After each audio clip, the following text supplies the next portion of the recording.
Okay, good evening, everybody. Welcome back to part 4 of today's marathon stream as we prepare to join Prince Durin in the rallying of the troops, apparently, or something. I am joined by a special guest here for the latter part of the stream.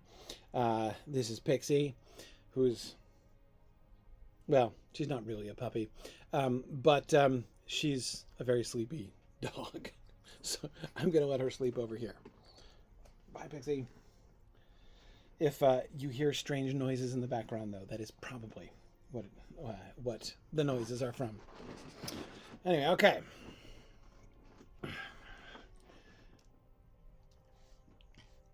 Let us resume.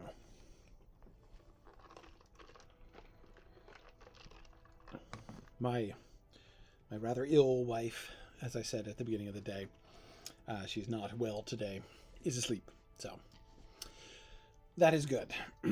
All right. There we go. Yeah, honestly, she's a much better stream buddy than the hamsters back in the day. Okay. Are we ready? Are we ready for Prince Durin? Off we go. Let's see how many chapters we can do. You have returned, my friend. We have indeed completed the Black Book of Mordor. Completely.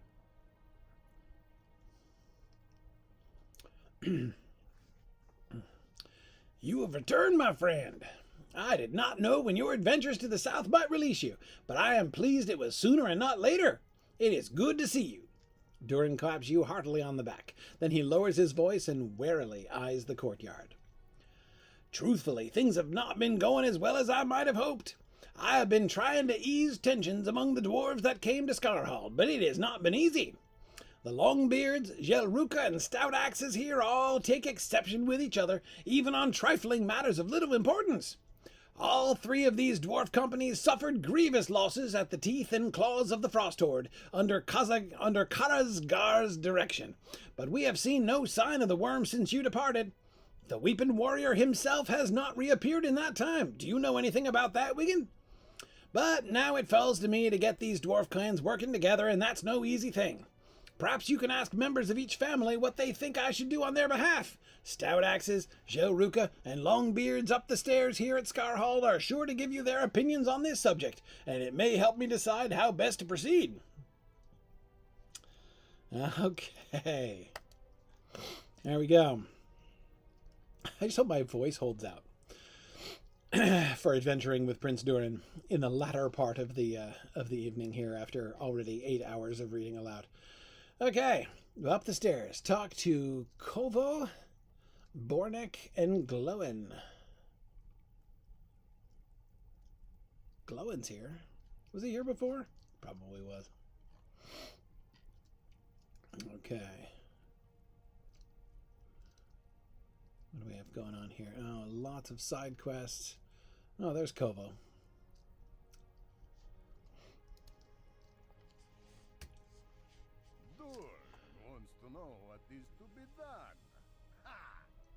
This Stout Axe has a recommendation or two, but I do not think he is prepared to hear them. I am a Stout Axe, Wigend. Of all the dwarves in this Middle-earth, we have endured the greatest trials. I dare you to say otherwise. Many were the torments Sauron devised for our great king when Drasa did not submit, and his people were enslaved. But we kept our honor, though we toiled without end in Mordor, and now that the Dark Lord is gone, the Stout Axes have emerged to take what we will and what we deserve. So I say again to this dwarf princeling, ha! What authority has he to command any Stout Axe? He fought against the Frost Horde, so did all of us at Scarhald. I count his deeds are there no better than any of ours. He will need a dozen such victories before he has matched even the least of my own. Okay, so what does he need here is a little respect.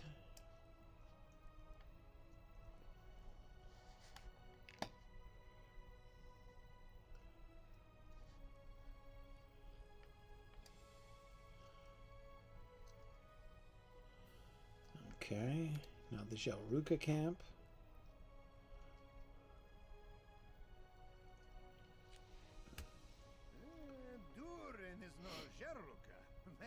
is clear. If Boltu's Frostblood were still alive, he would not ask such a thing. He would simply tell us, and in no uncertain terms, woe be to the dwarf who did not comply with his command. The Longbeard Prince is still as green as spring in the lowlands. He would do well to keep to himself and leave the Gelruka alone. We are not his to command, though we must inhabit Skarhald together for now. That will be for a short time only. Durin will soon tire of adventure and return to his father's halls. Beneath the lonely mountain he will live well, while we Gelruka remain here, sleeping on the cold stone and dreaming of Gundabad, the home that has been kept from us. He knows little of the Gelruka, and cares for us less. I find it distasteful for him to pretend otherwise. Okay. And from them he also needs respect. Okay, which way am I going?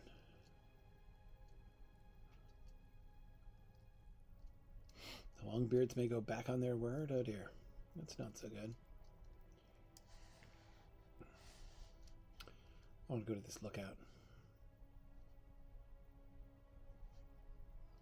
Looking out for dragons.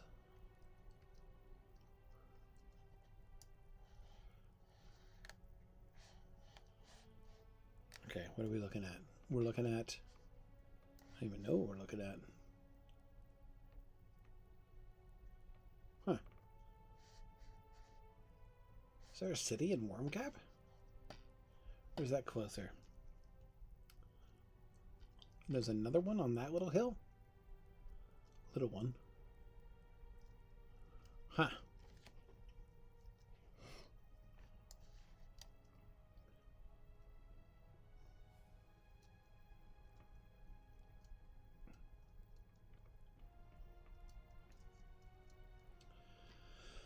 Alright, let's see. So we go this way instead.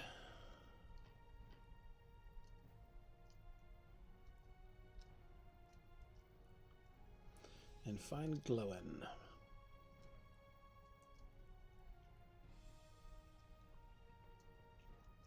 So I have some further thoughts. I've been thinking about the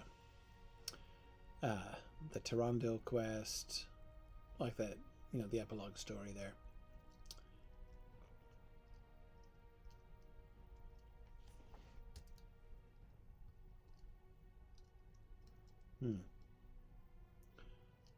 I missed him. Saw Gelruka up here.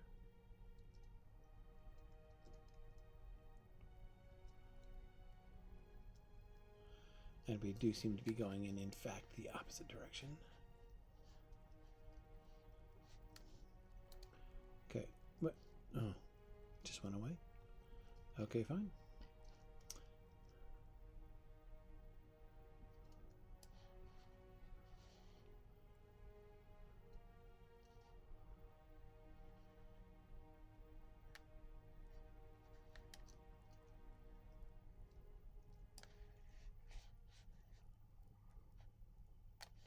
Is that a wood troll down there?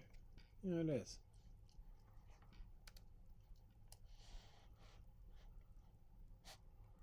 Okay. Well, I think they're not up here. So let's see.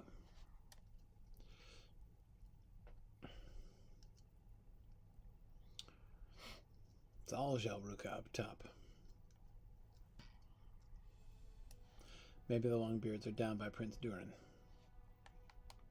So, further thoughts as I run back down all the stairs. One of the things that's tricky, I think I was reflecting on during the break just now was whether or not oh,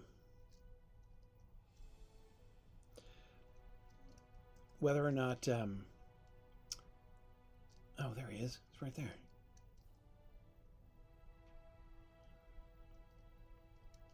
Oh, he's like immediately next to the Gelruka. That's why I didn't see him. I expected him to be in a different section entirely, and maybe not standing completely by himself.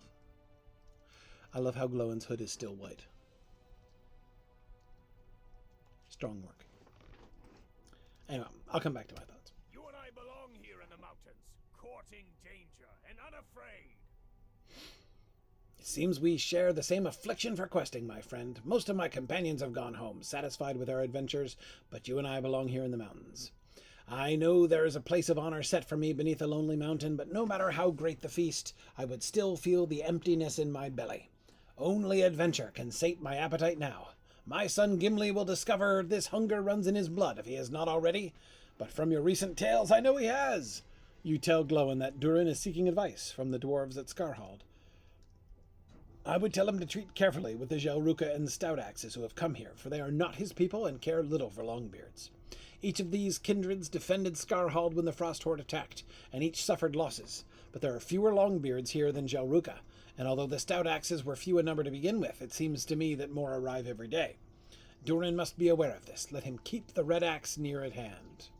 Oh yeah, the Red Axe. I remember that now. Okay, let's tell Durin.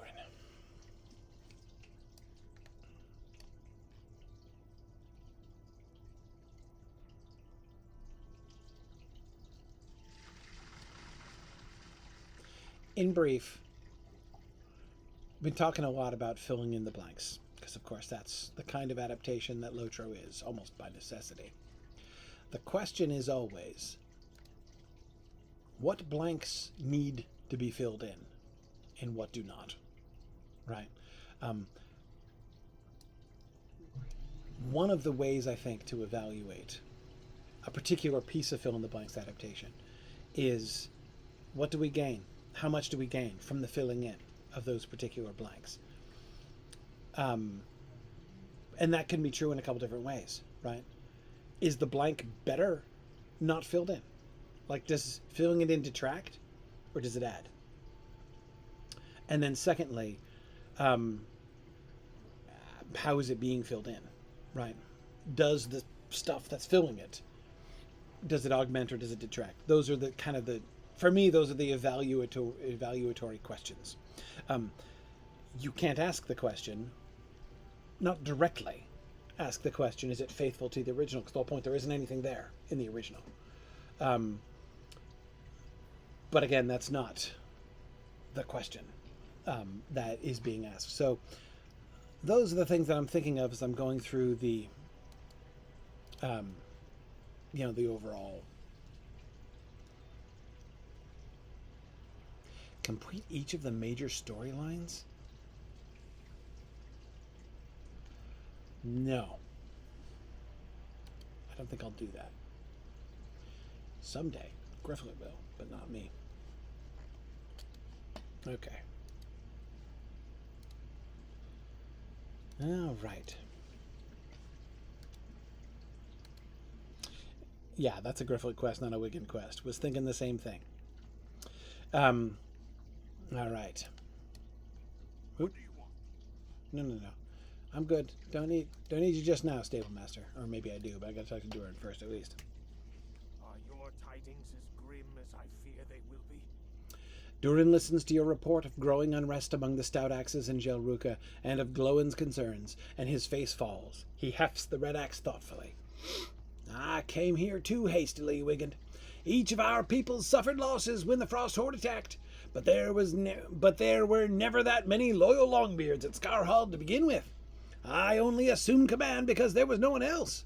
Without a strong leader to unify each of the dwarf clans here, I feared the Grey Mountains would prove a grave cairn for all of us. They might still, but now it is not drakes of the Frost Horde I fear. I fear the disloyalty of the Gelruka and the Stout Axes. Is there not betrayal in the history of both clans? I need more loyal warriors to reinforce me. I ask you to return to my father at the Lonely Mountain and request that he send as many Longbeard warriors as he can spare. Too many were lost when the Frost Horde attacked, and I would not have us outnumbered by foes. You know, Durin, I think this is a horrible idea. To be all like, we're at danger of civil war. There are tensions. Let's bring in more armed forces and lead them to think we're just about to attack. Like, that'll help. All right. Okay, Stable Master. See, I did need you after all. Greetings. Greetings to you. Let's go to Erebor. Sorry. So, for those of you who are new, let me explain the accent thing. So, this all started in one of my Griffith streams when I was doing the voice of Gleowina, the minstrel in Rohan. And if you remember, when we first meet him, it's in I think it's Sutcroft's, and he's drunk. And you have to find him and sober him up. I don't know if you remember this quest, but in any case, I was trying to do a drunk voice for Gleowina, and somebody was joking, and somebody joked that it sounded like I was kind of like my drunk voice was kind of like leaning more and more heavily into Western Prospector, which it was Snowborn, yeah. So I found it, which I thought was really funny, and so I just kind of leaned into it, and so from then on, Gleowina the minstrel always spoke in my Western Prospector voice. And that was really, and I think, at least in my experience, was almost never not funny. But of course, we left Rohan behind, and then it's been long since we encountered Gleowina. Briefly after the Battle of Pelennor Field, of course, but not really at all since then. And I decided I missed the Western Prospector accent, and I really wanted to do it again. So I decided, this was 2 marathons ago, a couple years ago, that I was gonna do Durin in the Western Prospector voice, because it's fun. Exactly, it's kind of my Yosemite Sam, more or less, Edith. Not the same sort of timbre as Yosemite Sam, but similar kind of aura. So anyway, so that's why I do Durin in the Western Prospector voice, because it's fun. Not realizing, of course, how much Durin talks. Well, I had a kind of suspicion, but honestly, I think it is true that I think it's a general trend. Hang on, where on earth am I? I'm in Erebor, vaguely, but okay, I don't really know Erebor that well. Okay, yeah, up here.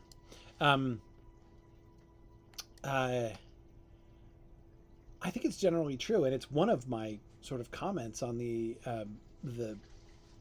epilogue, is that it's the quests, the LOTRO quests in general, especially the epic quest, these main story quests, have been getting more text driven.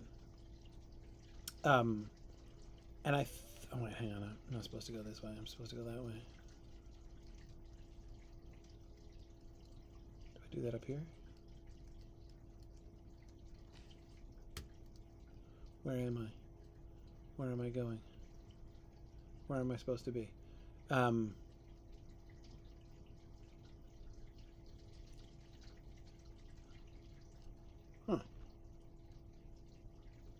In the hall under the mountain. Oh, to the hall under the mountain. Gotcha. Gotcha. I was right in the first place. Okay.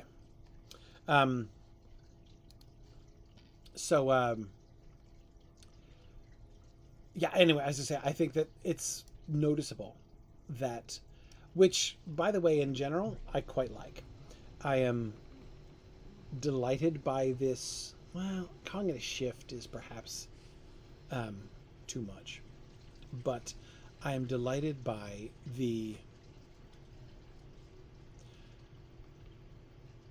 I mean, think how little combat. I mean, again, there were those, even in Minas Morgul, where, I had to like fight my way through up and down Minas Morgul a couple times.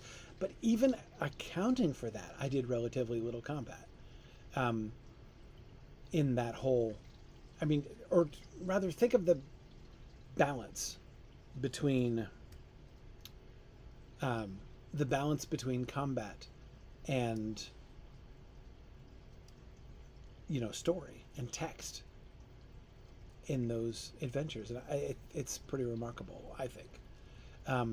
So yeah, it's not just that Prince Durin talks a lot. It's that these later quests are pretty talky, compared to a lot of the earlier stuff, I think. Hey there, King Thorin III.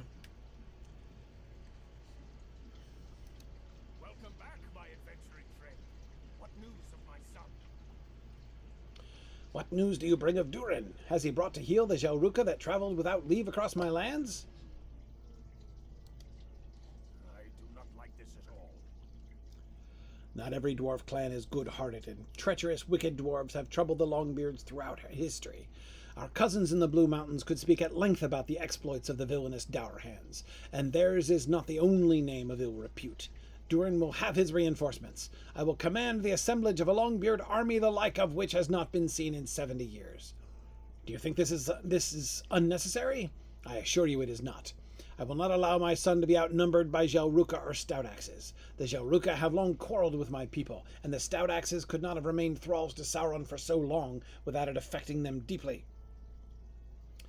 You remain unconvinced? Go then to Nabun Mazaru.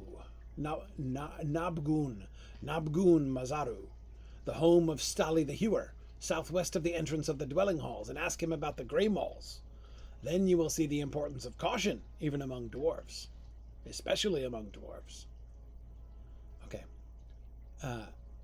Southwest of the entrance to the dwelling halls of Erebor. Great. Where are the dwelling halls of Erebor? Okay. No, that's not what I wanted. Show me the map of Rovian Erebor.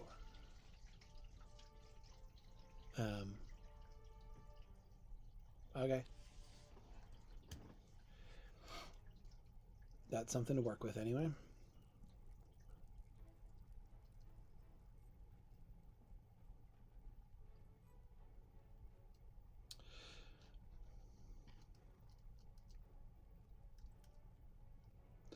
All right. Yes, let's finish the raffle now that we're back. So last chance to enter the drawing. We're doing a drawing for a what are we doing a drawing for? We're doing a moot drawing. This is a moot drawing. So this is for a free ticket, remote or in person, on site, to the moot of your choice, the regional moot of your choice in 2025.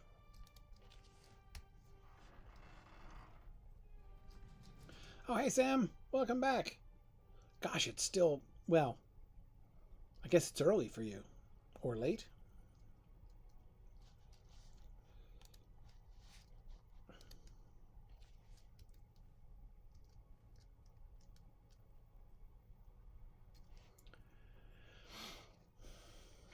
Truly, this is not a darksome hole.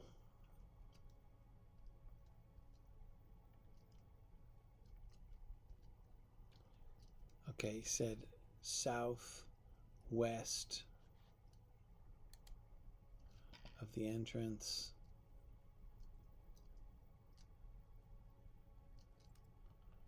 Does that mean right there?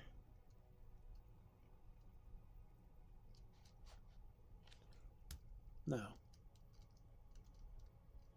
I can't get in there. Can't be that.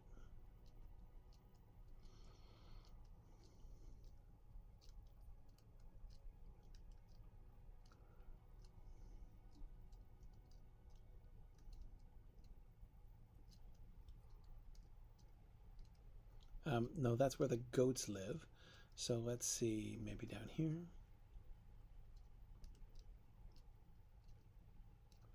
Nabgun Mazaru. Found it. Longbeard artist and sculptor. Hey, Tomas won. Excellent. Congratulations, Tomas.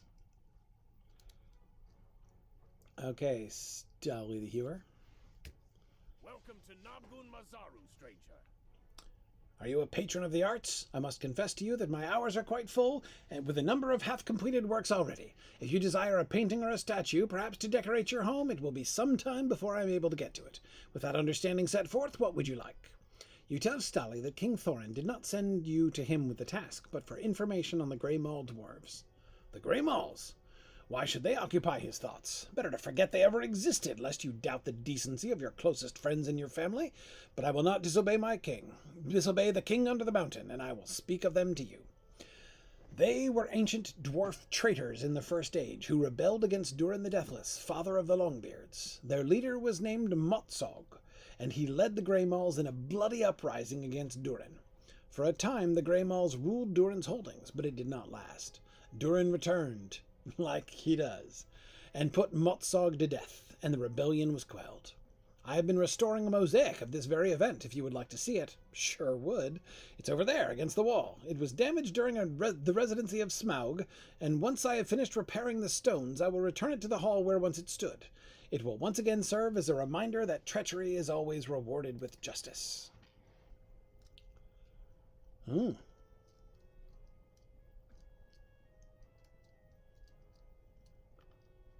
So this is a mosaic of Durin smashing a Greymaul. Or is that a Greymaul dwarf with, because that looks kind of like a maul and it's a little gray. Like betraying. Anyway. It's dwarf on dwarf violence, whatever it is. It is Durin. Yeah, he's got a crown. It's got to be Durin. The mosaic depicting the death of Motsog still needs repair, but its subject is clear. Okay. Yeah, well. Totally. Couldn't agree more about the clarity. That mosaic stood in the hall under the mountain with many others for hundreds of years. But the coming of Smaug was not kind to any of them. Many of the stones were lost, and it has been a time-consuming process to recreate the mosaic as it was. But when Stolly the Hewer commits to such a project, he sees it through to the end, while doing a bunch of other commissions at the same time, apparently. Long, long ago, before the mountains were shaped as they are now, Durin awoke in the caverns beneath a mighty peak. Did he walk alone at that point? That's what I mostly want to know. Look at that, I'm up to level 127. What's the level of this quest? 130. Okay, I'm 3 down now. Better start getting XP here, Wigend. Okay, what are we doing?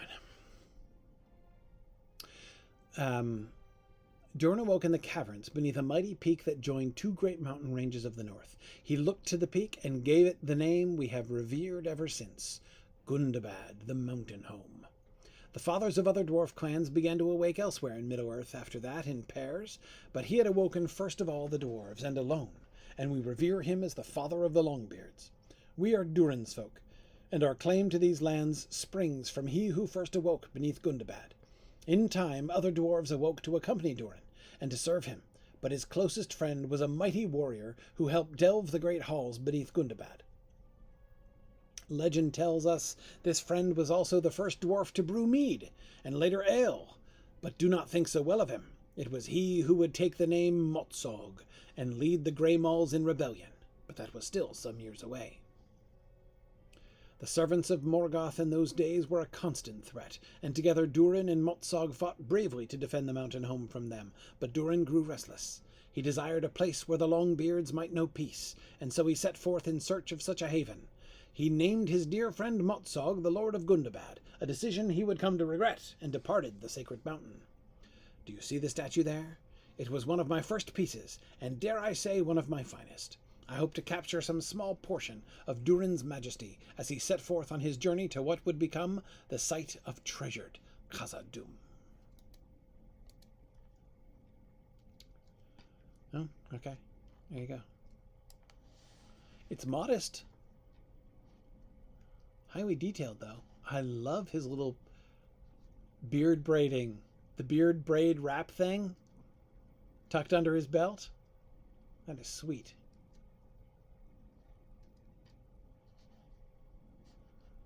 Oh, hang on, I'm actually getting to some of these, right?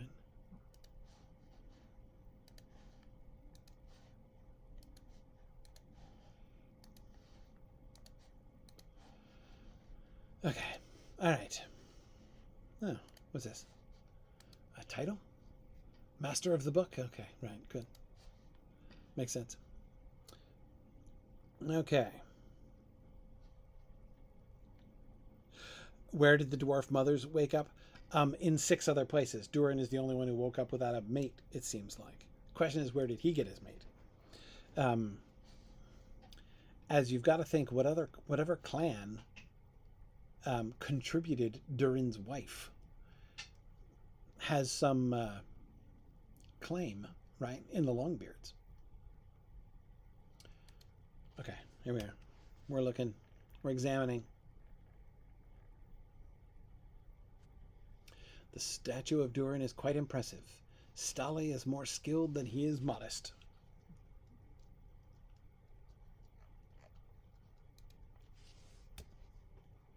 I can see you are an astute patron of the arts.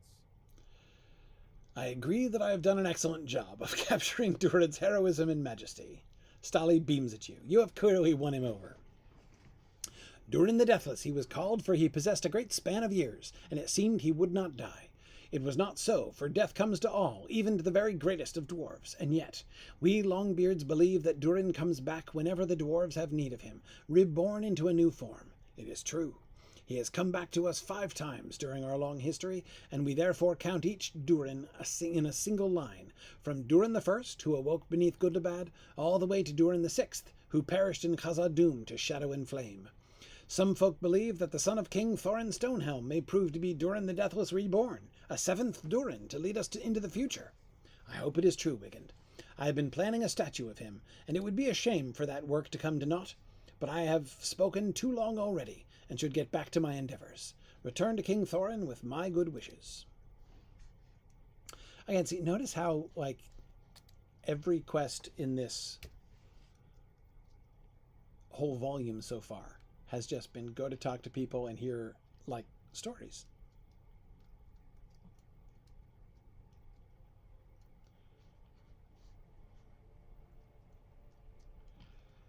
Okay.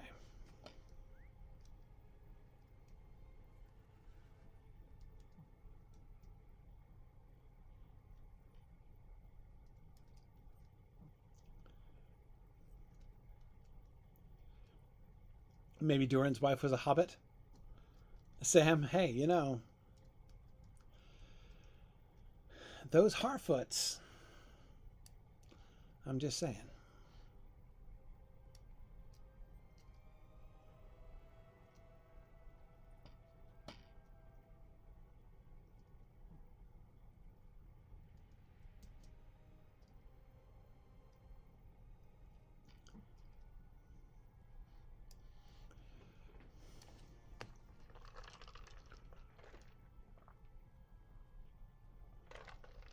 All right.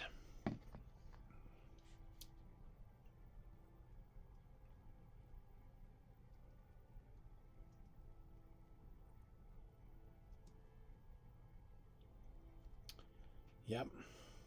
My chief memory of Erebor. Long distances. The combination of the light and that dwarf face carving is pretty cool.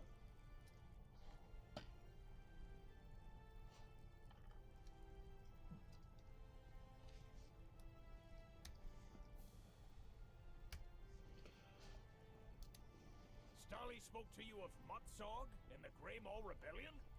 Good. Now you see how even good-seeming friends can turn traitor, and why it is so important that my son be surrounded by Longbeards he can trust. I have commanded a great force of loyal warriors to go with you to join my son in the Grey Mountains. Durin will have his reinforcements. I judge that you have an eye for strength and capability in battle. I'm glad you think so. Will you measure your fighting prowess against some of the dwarves I have chosen to join this Longbeard army? I do not question their desire for glory. Indeed, these dwarves fought bravely and well in time of war and achieved much honor thereby. But their greatest deeds are many years distant now. These 3 heroes fought in the 6th War of Dwarves and Orcs, but that was more than 220 years ago when Durin's folk last set foot within Gundabad. The Battle of Azanul Bazaar ended that war, and our losses were too great to pursue the Orcs into Khazad-dûm. I do not doubt the bravery of these 3, but I want to know they still possess sufficient weapon skill to aid my son. Seek out Agnar Brokentooth, Logi Helmbiter, and Reithvald Redember in the passages to these dwelling halls and to the new loads, and challenge them to battle. If they still desire to join my son in the Grey Mountains after testing their skills, they shall. Yeah, look, I'm now getting quest rewards I can't even use. Because I'm too low level.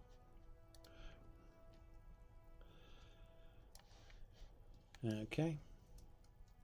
I remember passing at least 2 of them.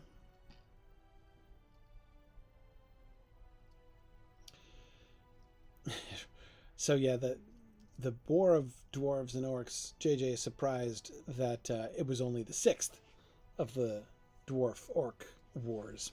I'm sure they've had many run-ins, but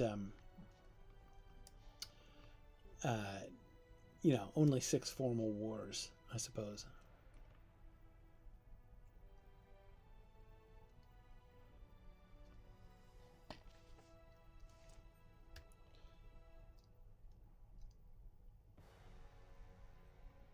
What? You've got to be kidding me.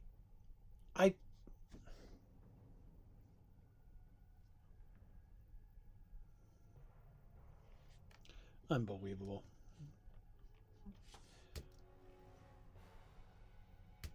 Yeah. Bloody thing.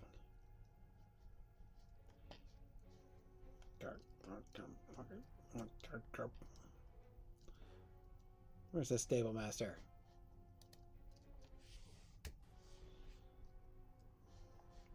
I'm telling you. Look, I could just go straight to Gundabad. Yeah, I didn't click on him. I was hitting the door, and instead of opening the door, it teleported me to Mordor. This is the second time I've been, like, teleported unwillingly today. But at least there's no time travel involved. So let's see. How do I get back? Do they not have a horse back? It's a one-way trip? Let me check out this stable master here. We are Gondor's eyes and Gondor's swords. Okay. Yeah, great. But you won't send me to Erebor. Can I get to Erebor from Bree? Let's try it. You can get almost anywhere from South Bree, right?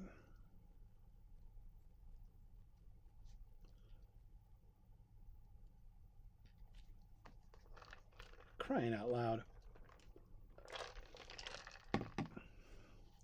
I mean, I assume there's a good reason why in theory, why one would want to be able to jump from Erebor to Mordor, but... How can I be of service? Okay, let's see. No problem. Oh, I could go to Dale. Bet you I can get to Erebor from there.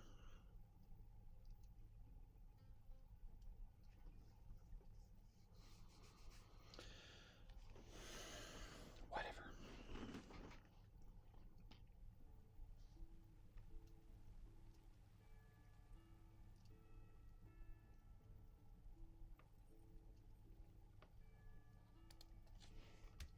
What do you need?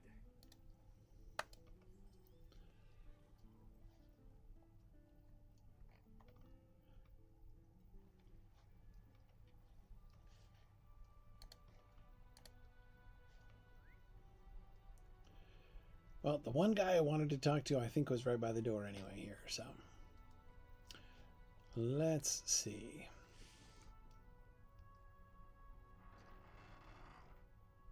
I love that shot of Lake Town. Okay, wasn't one of the guys right up here? Not far from here. Maybe right down by this intersection. Yeah, there he is.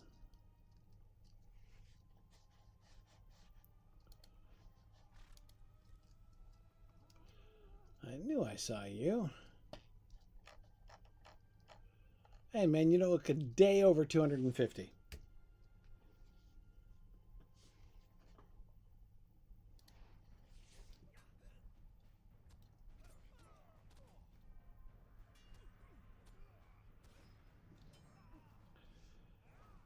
Okay, boom. Boom. Boom.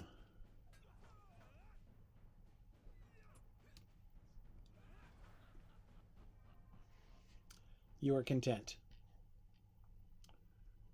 He still burns for the red ember still burns for battle. Okay. Great, glad we settled that. Oh, here's another one right down here. Ah, the one I hadn't seen. Loggy Helmbiter. Helmbiter? Really? I really don't think I want to know how you got that nickname.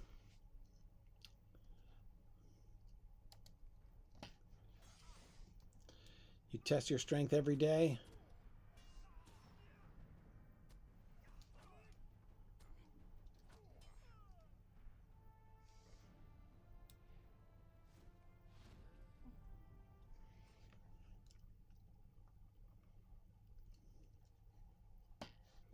Oh man, not bad. I'm limping.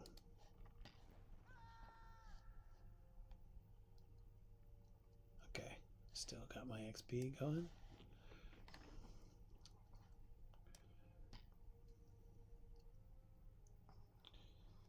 Did I ever do the... I've never done any Erebor quest lines.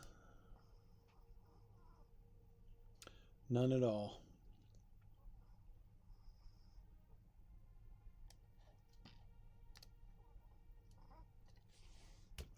So, again, I remind you, if you're hearing funny little snoring sounds in the background, it's the dog. Here we go.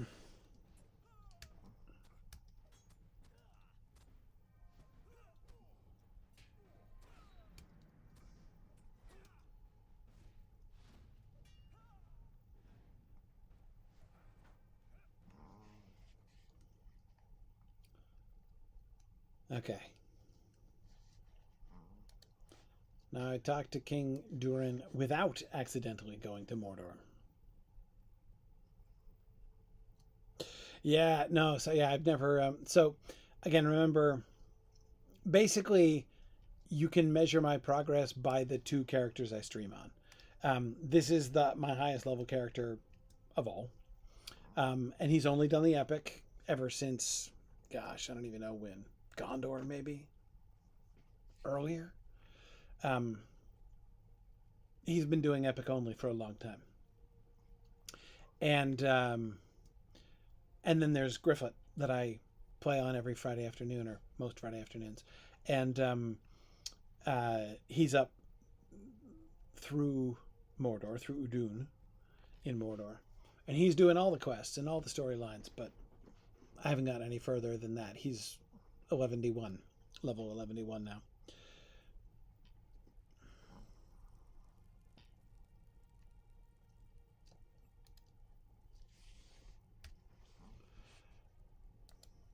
Those 3 remain eager for battle. They sure do. Good. I did not really expect otherwise, but I thought it best to make certain.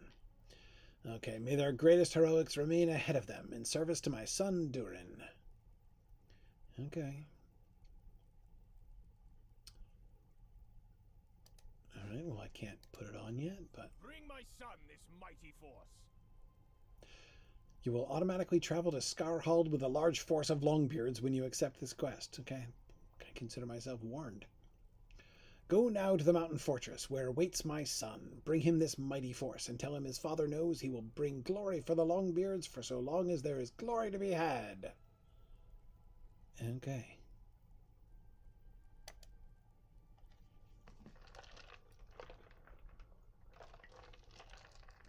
Whoa. Okay, here we are. Hey, Durin.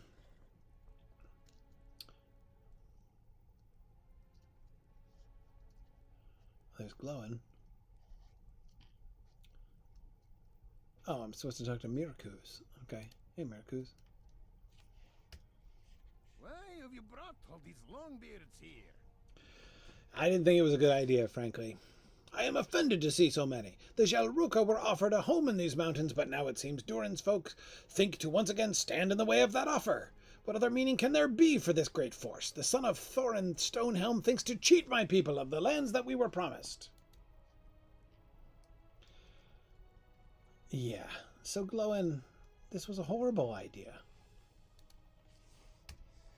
Now this is a fighting force. I do not suppose my son Gimli joined the company? No, I do not see him. He is far away, having further adventures of his own. A pity. But look at these warriors. Why, even Agnar Brokentooth has come. And here is Lagi Helmbiter. These are truly great heroes of my people, Wigend. I fought alongside them at Azanulbazar, you know. I was among the youngest to stand at that battle. I am not so young now, am I? What a wonder it is that they have come to aid the prince here in the Grey Mountains. Where is Durin? He will be pleased to see so many fighters. I saw him speaking with Hylar some time ago, and the two of them went away to the northeast. Have they not returned? Oh, he creases in thought and worry. Durin has not yet returned. He did not say where he and Hylar were going, but they were heading northeast when I last saw them, and there is not much in that direction unless a dark shadow passes across Glóin's face. That is the way to the anvil of Winterstith. Nice. You do not think they would be going there, do you? We must hurry and bring the army. Oh, we're bouncing.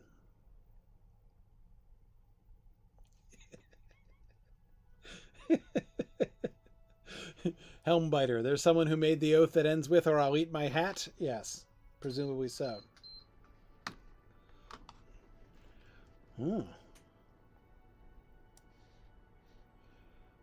I would have expected more like helmets.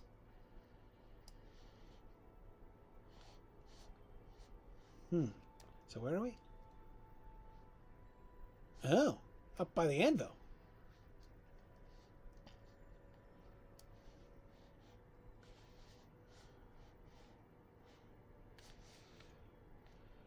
Oh, sorry, I should not run forward. Do you see him down the hill there? At least he is not unguarded, for Hylar stands with him. But what purpose brought them hither with no word to anyone? I find this most peculiar.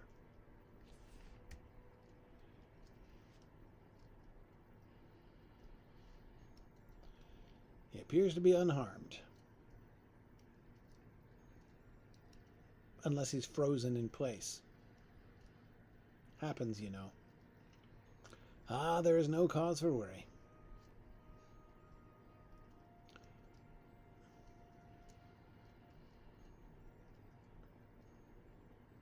I see no foe hereabouts. Has he need of our swords? Let us hope not. Go down to him, thank you. Approach with care. Okay, what does approaching with care look like?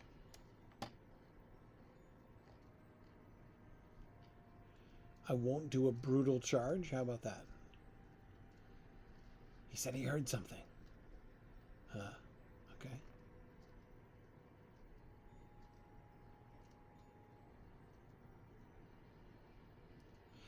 Is it true that the sight of the anvil drives all to madness? Is it?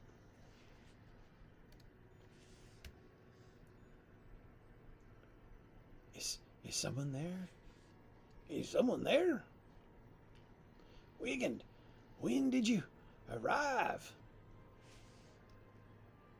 Oh, by the way, so I made a private, not an oath, because I'm no dummy, but I made a private pledge recently, ever since Carolina Moot. We were talking about this there. That I'm going to return to using the strong verb version of the verb arrive, right? So the past tense of arrive in my own personal usage is now going to be arove, right? Yes, and the past participle, you would say, I have arriven. Because, I mean, come on, that is so much cooler, right? Strong verbs are always cooler. And arrive used to be a strong verb, but it got weak verbed a long time ago in modern English.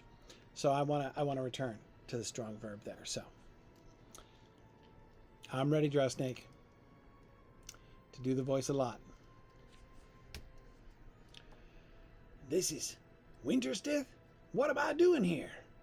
Durin shakes his head to clear it. His eyes refocus upon you, and he no longer speaks as if he were submerged in the deep water of sleep.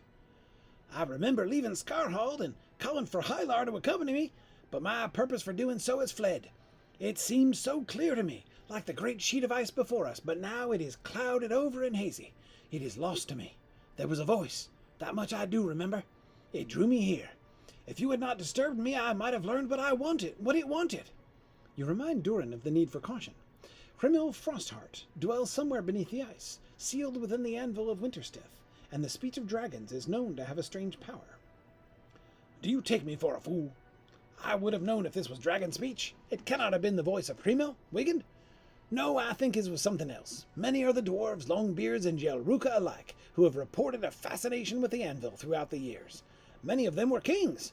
Can it be that it is now my turn to accept this kingly aspect? Durin nods to himself, and his face shines as he sees the Longbeard army behind you. Can it be? You have outdone yourself, my friend. When I sent you to my father for reinforcements, I never expected such a force. Kind of expected them to be armed, though. Behold the might of the Longbeards! It stands before me! Doubt haunted my steps, but now it is banished! Okay. It has been replaced with something else. Where once there was fear, now there is hope! What were you afraid of? Glory!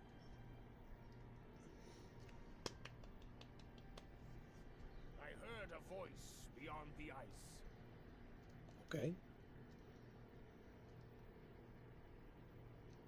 We're wandering off. Whispered to me of dwarves long dead. It Okay. whispered to me of the great deeds they accomplished. All right. It spoke of the Fargathor. Okay. Prince of the Longbeards, do not be a fool! Was afraid that was coming. Who said that? Who speaks so to me? Bring him before me.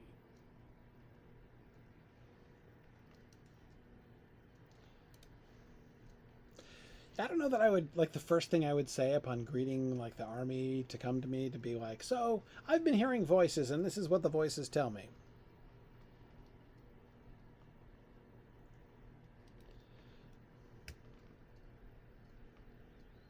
I followed this great array of Longbeards here from Scarhold, for I do not like it and did not trust it. I like what I am hearing from their prince even less.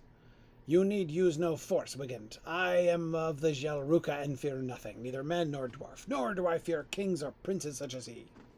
The Fargathor has long been the doom of my people.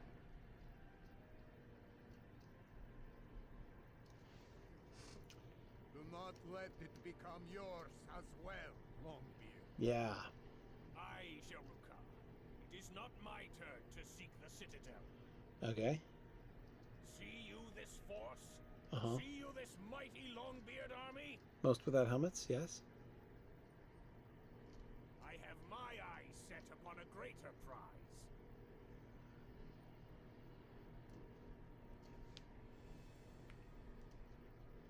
Longbeards, hearken to me. I seek no mythical city. The Fargathor is a dream of the Jelruka. Let them have it. The city I desire is more real, and it belongs to us. I speak of the mountain home. I speak of Gundabad. Upon this red axe, I swear to reclaim Gundabad. Okay. A certain degree of enthusiasm. The geyser erupt. Will drive every last orc from the sacred mountain. Okay, we're cheering. They're with you on this. The Longbeards will have victory. This is much better than fomenting civil war at Scarhold, so... Okay. Gundabad! Gundabad! Gundabad!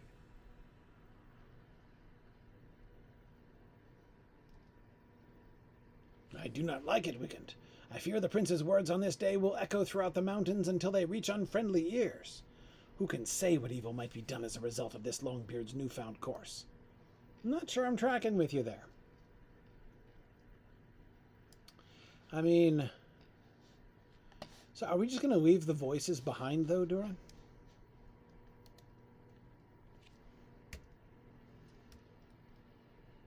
Can you not feel power in the air, Wigend? My warriors will not know defeat, and soon, yes, soon, we will walk in Gundabad once more and cast out the orcs that fill it. Okay.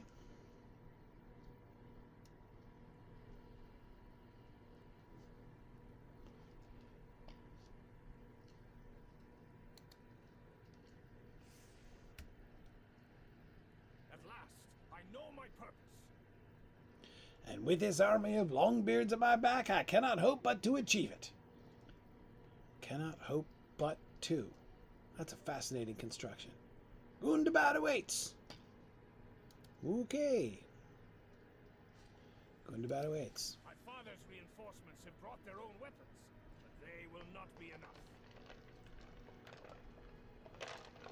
Climb the stairs and find the armory in Scarhold Keep. Okay. Bring back some of the swords and axes that are stored there, and we can better supply this fighting force. Okay.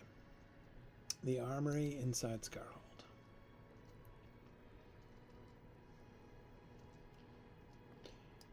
Nope, this will be great. See, originally he was sort of suggesting that there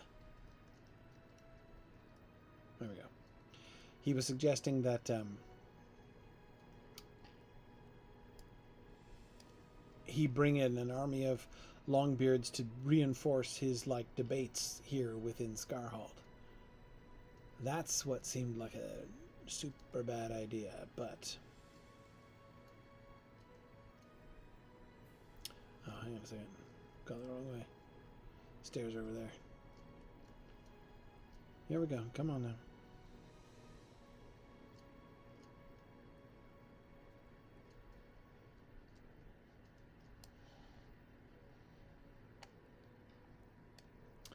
Yes, the many stairs of Scarhold. I mind it well. I mind them well, I guess I should say.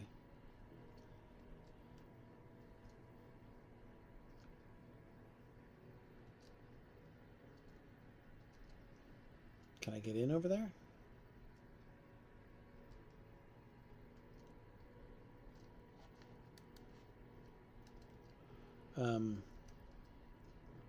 How do I get to the north?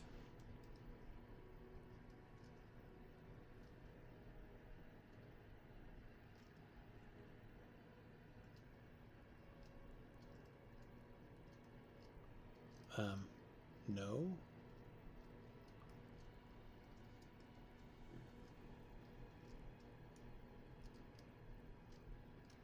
I'm stuck in a brazier? Okay. No, but seriously. Can't I get in? I was pretty sure I can get in. No? It's up higher. Yeah, how do I get up higher? It's down from here, right?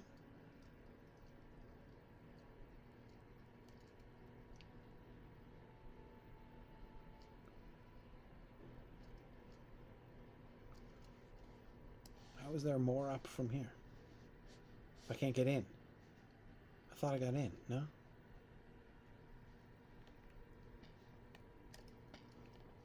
Do I get in down there? No, I don't.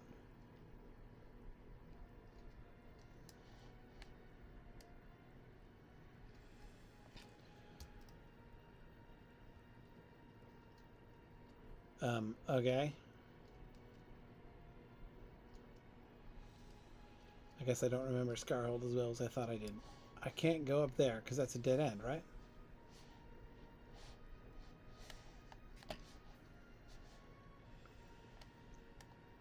Okay. So I come around the other side.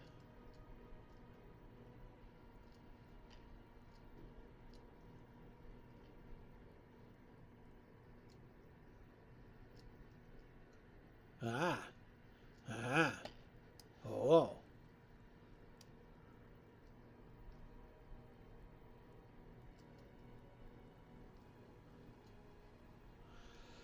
Okay, more stairs.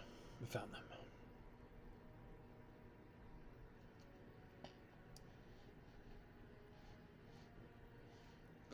That just does not look secure up there.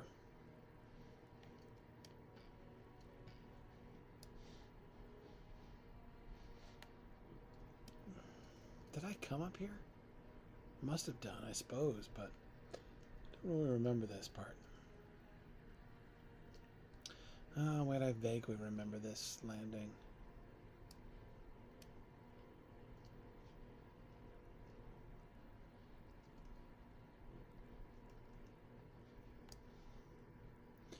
Inek the Brash. Of course, right? This is where we fought what's-his-face? The Weeping Warrior. Okay. Of course, you can't forget Inek the Brash. Here's this central little obelisk with the frozen page in which I have no interest. Okay. I'm remembering now. It's all coming back to me.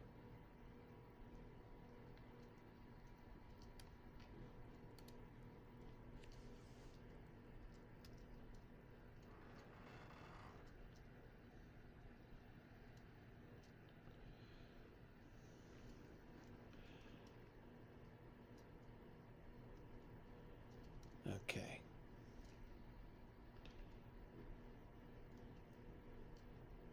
Collect weapons.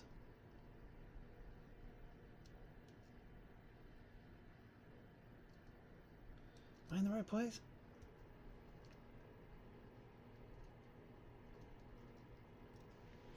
I remember we were like doing repairs in here.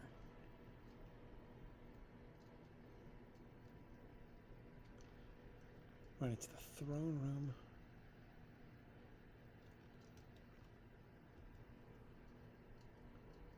I have vague memories of getting attacked up here by something or other.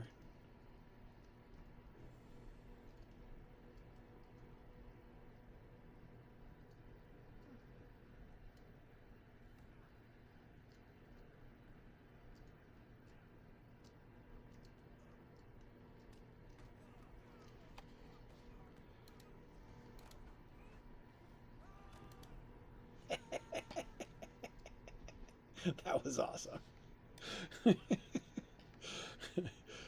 Okay. More XP supply.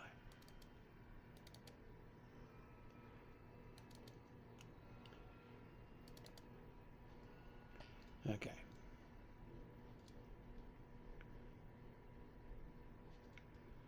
All right. And then there's something behind the throne in here, right? Oh, my goodness, I remember this. Is this where the armories are, though? The crystal tunnels. No, this is not the right place, is it?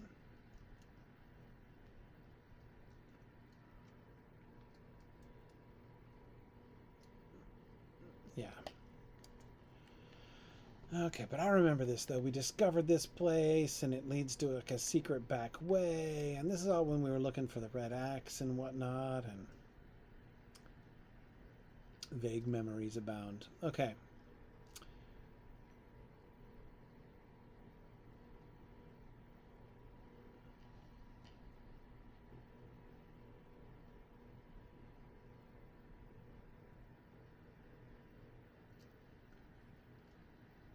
Oh, it's still in there? It is in there. Okay. No, it's still in there.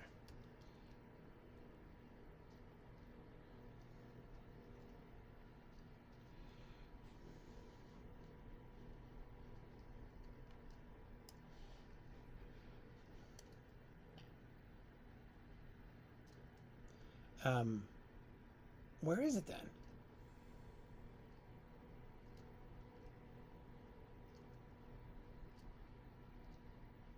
understand.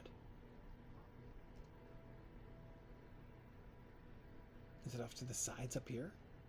No, these are all closed.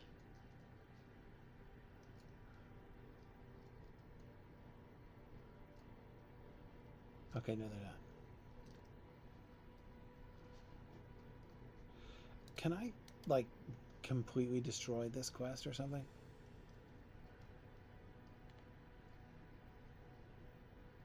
Filter this quest on this character. Thank you. Stop it already. Enough. Okay. I seem to remember getting supplies of some kind in here before. Sure.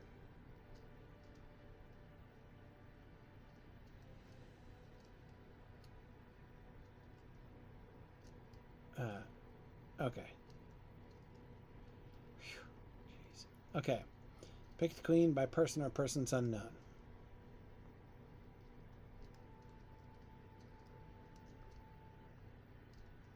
But not of beer, apparently.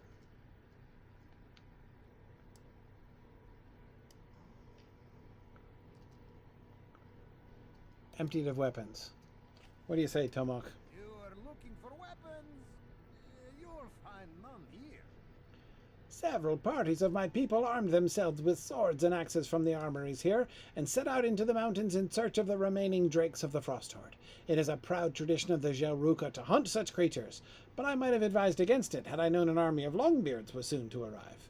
Tell the Longbeard Prince that if he wants those weapons, he will have to wait for my Gelruka brothers to return victorious from their hunt.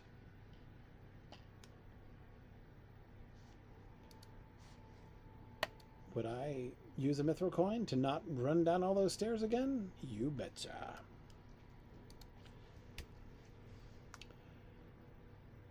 Some of the Gelruka have gone into the mountains to hunt the remaining drakes of the Frost Horde.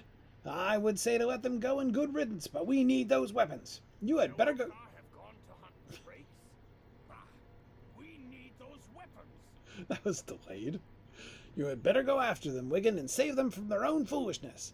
I want them alive so they can hear my reprimands, but more importantly, I want the weapons they stole. I have spoken with some of the reinforcements from the Lonely Mountain, and many of their weapons are of poor quality, damaged either from disuse or entirely too much use. There is no middle ground. Find the Gelruka hunting parties outside Scarhold and bring back those weapons. Who sent them so ill-equipped? I was half joking when I was pointing out how badly armored they were. Okay, where are we going? Down the road here. Okay.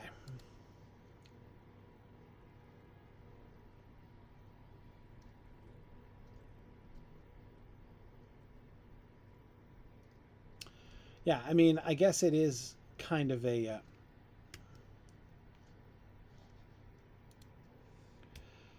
I guess it's kind of a Longbeard tradition to go out on journeys ill-equipped.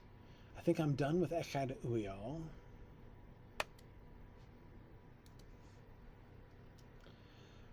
All right.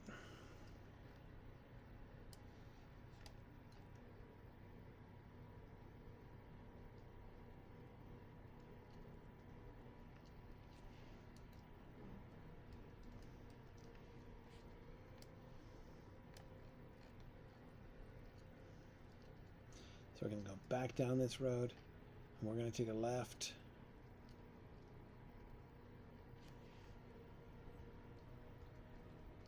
Oh, we don't even need to do much of a taking to a left. Okay, oh, dragon skeleton, help! I'm war steeding the dragon skeleton. Okay. Greyhawk. Okay.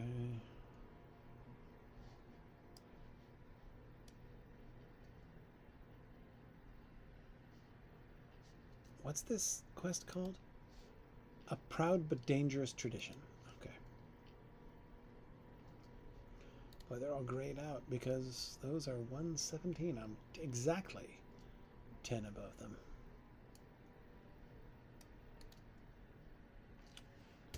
But I have missed them.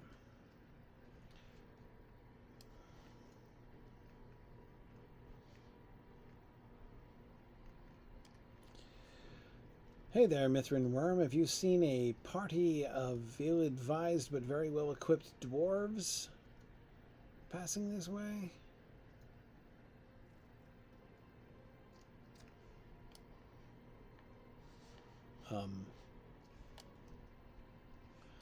Is there a spot of ground I'm supposed to stand on? Oh no, there they are.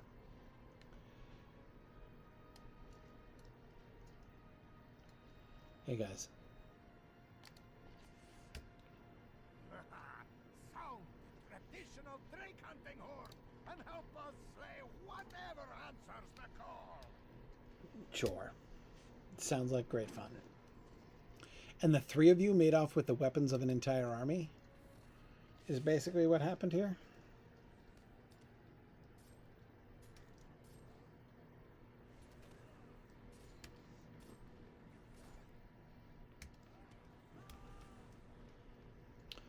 No worm is safe from the Jelruka. Thank you for your help, friend. No problem. We will return to Scarhold, but there was another party of Drake hunters with us, and they have not yet come back. We heard their horn blowing some time ago, but it stopped abruptly. They continued on to the northeast. Thought they might have.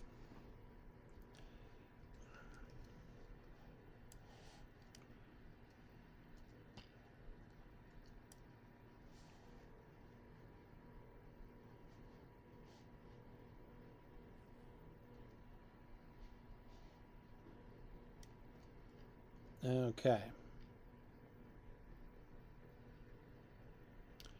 Oh, I see. It's the other way around. The other army really only wants 3 weapons.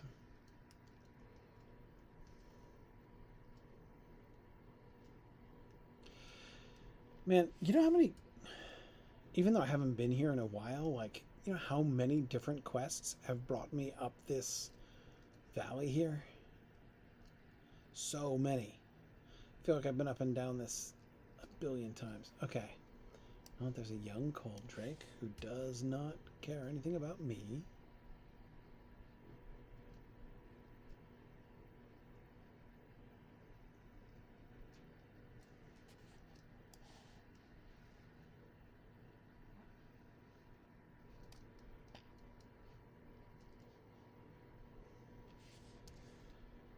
Okay. Now I get to loot a bunch of corpses.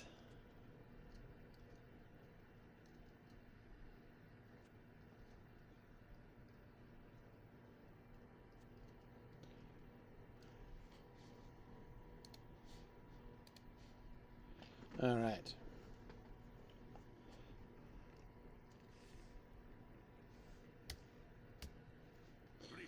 No, not the stable master. My longbeards are going to need every weapon they can get.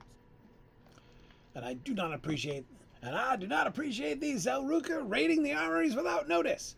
That practice must end, or they will face my wrath and that of my longbeards. But there is trouble brewing in Scarhold, and I need my most trusted guardian to help deal with it before the situation gets worse. How about not threatening everybody else? Can we start there? Right? That's your guardian's friendly advice.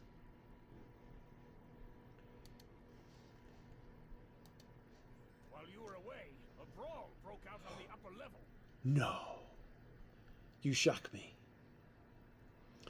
I do not know the precise cause of it, but it seems there was some resentment on the part of the Jelruka and the Stout Axes here at Scarhold.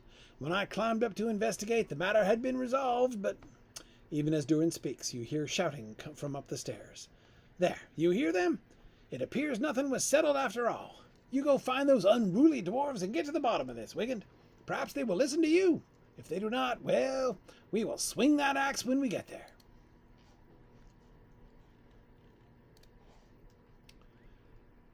Emok and Glippy? Well, nothing is going to assuage Glippy for being named Glippy.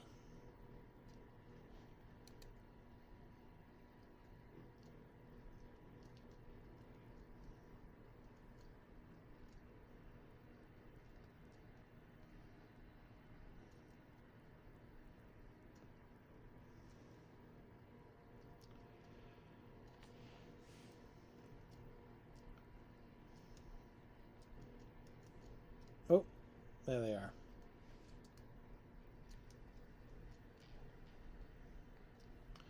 All right, break it up here, guys. Break it up. What's going on? Who started it?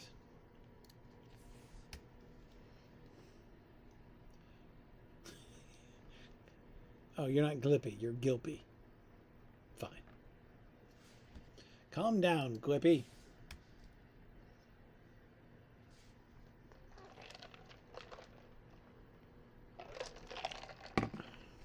How are you already seem calm?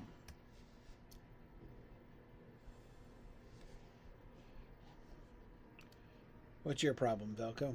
I saw it all. The Longbeard called him Grey Mall Filth. Okay, wait. They were grumbling at each other a good while, mostly about imagined slights, I expect, but before long they were at a full bellow. Hylar called Emac Grey Mall Filth as he turned to go, and that's when Emac knocked him down. Yeah. Hylar, that was not nice at all. You want to know what happened? He knocked me down when my back was turned. He calls himself a stout axe, but I know what he really is. He spent so long in Mordor, he was a willing servant of Sauron, or I'm an elf. I called him a Grey Mall, what of it? He shows his true nature with such a cowardly strike. I wager all the stout axes have some Grey Mall blood in them, and it wouldn't surprise me if the Jelruka did too. Yeah, some of the Grey Malls must have escaped during Judgment, and their descendants probably intermingled with the other dwarf families. It would not surprise me to learn that Grey Mall blood might have led to the crimes and failings even of the Dour Hands. Okay, so it's now 100% certain, right, that the Grey Malls are in fact where Durin's wife came from, right? Would you put that at a 98% chance or just a 100% chance? I do not know anything about these Grey Malls he mentioned, but his tone of voice was clear. He intended for it to be insulting, so I was insulted. The story of treacherous dwarfs must be some fable of the Longbeards. We stout axes have our own tales, and no shortage of villains to which I might compare such as he, who spoke without thinking.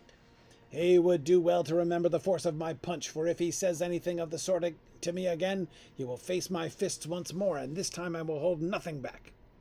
You ask Emac if there is anything that might be done to put this quarrel behind them, and he nods in the direction of Hylar and the interested onlookers. I would accept an apology over a mug of ale if you were to fetch enough for the four of us. I find that usually helps. Oh dear. Where do we get beer?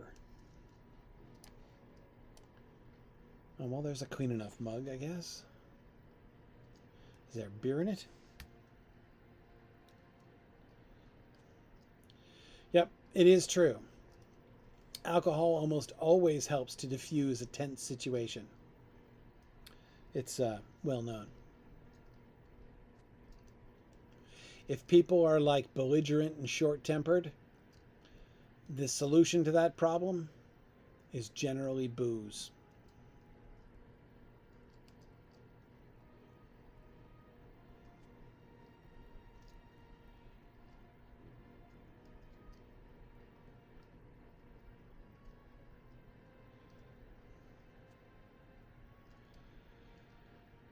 Okay, so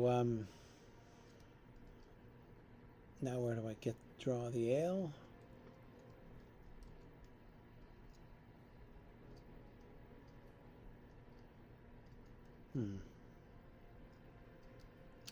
Somewhere nearby, huh?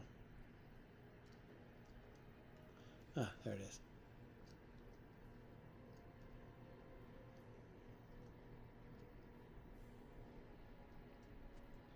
One, two. Oh, I gotta find another keg. That keg is kicked already?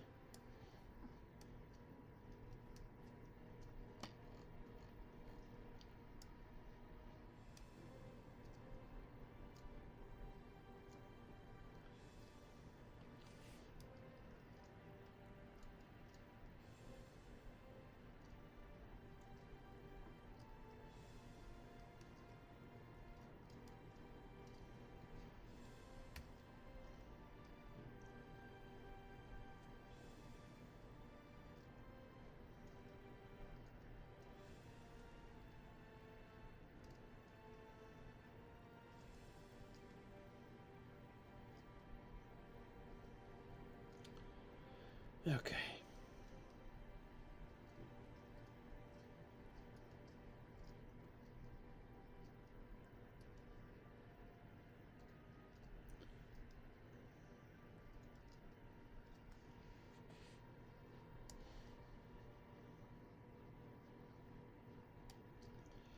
You pass out the mugs of ale. Okay, there we go. All friends now? Excellent.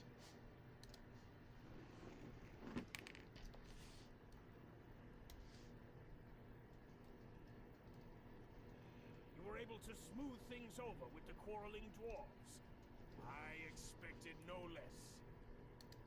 Soon I will drive the orcs from Gundabad. But I am no fool. We must prepare. You know I desire to take back Gundabad for my people, and it will not be long before I drive the orcs from that sacred mountain. But I am no fool, Wigend. Too often the hasty stroke goes astray, or so they say. I've heard that too. And I know any assault upon the mountain home must be carefully planned. To that end I sent a number of scouts to the wells of the Langflood, swift and true, and they have now returned. But they return with news not from the foot of Gundabad, but from the lands to the south.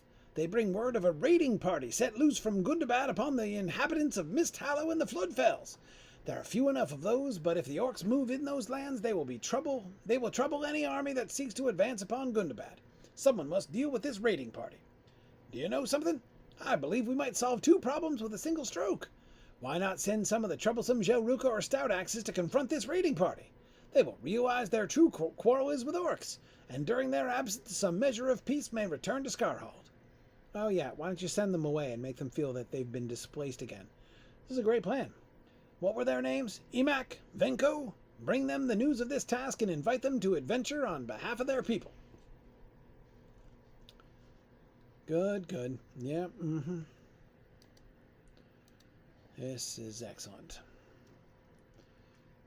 Each idea better than the last.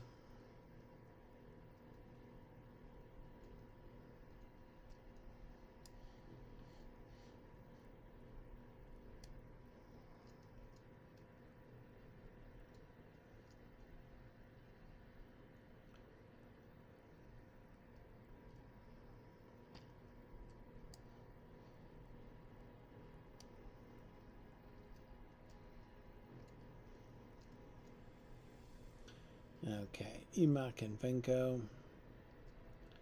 They still drinking beer up here? Looks like it.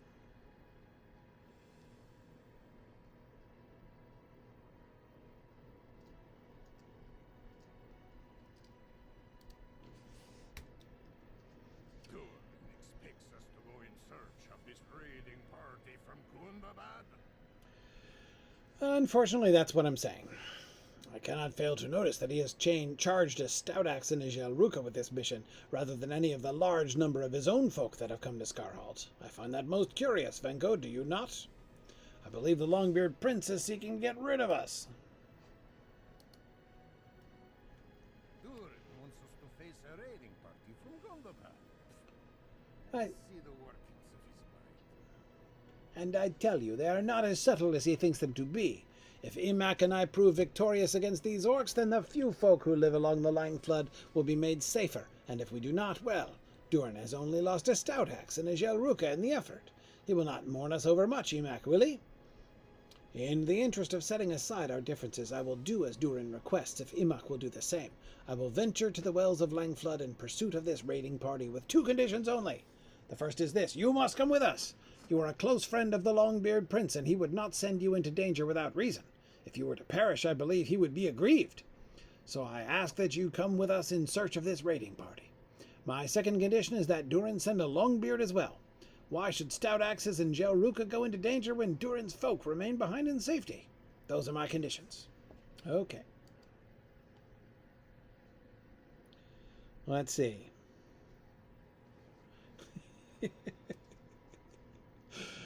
All right.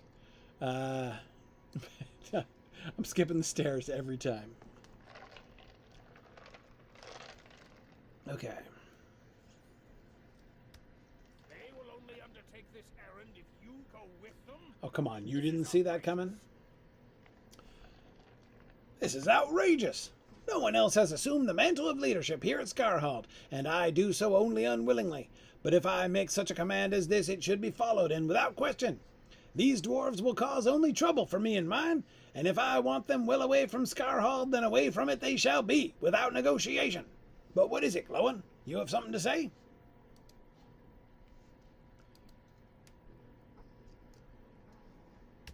Yes, Durin, I have something to say. I have seen a thing or two during my long life, and it has taught me much. I was amongst the youngest of the dwarves to fight at Azanul Bazaar. Did you know that? Every dwarf clan sent representatives to fight in that war, Durin, not just the Longbeards. Even so youthful as I was, I knew that each family fought for more than just their own glory. They fought for the survival of all dwarves. You should not send Jelruka only, or Stout Axes only, in pursuit of this orc raiding party. Neither should you keep your Longbeards in reserve, for that speaks poorly both of you and of them. A Longbeard should go, and I volunteer myself. Let Wigend adventure there too, not just because Emak and Menko requested it, but because Wigend is a loyal friend and true, and will see this raiding party destroyed. These are words of wisdom, Durin. With age and experience they will come naturally to you. For now let them come from your friends and allies, for they want the same as you, and will not lead you astray. Wigend, will you gather the supplies we will need? Okay, so want to get sent on errands. Satchels of foodstuffs, climbing gear, assorted other supplies, dancing shoes, party favors. Okay, sure.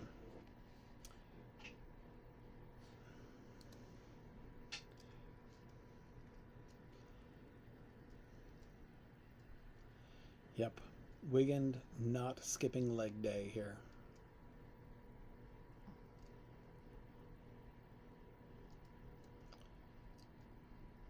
Okay, this is 1 level up. This is 1.5 levels up.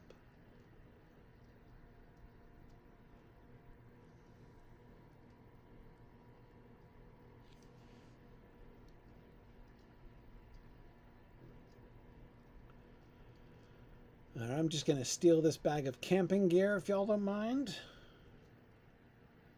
Appreciate it. Look at that, these guys.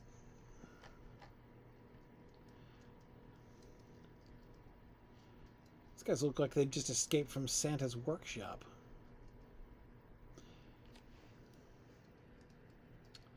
Okay, let's see. We need, found the camping gear. I need foodstuffs. Oh, there it is. Hey, nobody minds if I steal this, right?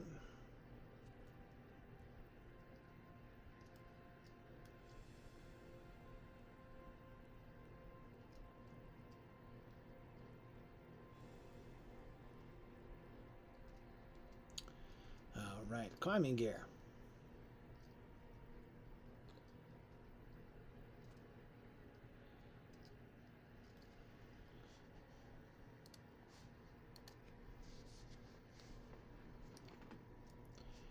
Okay, Glowin, you ready?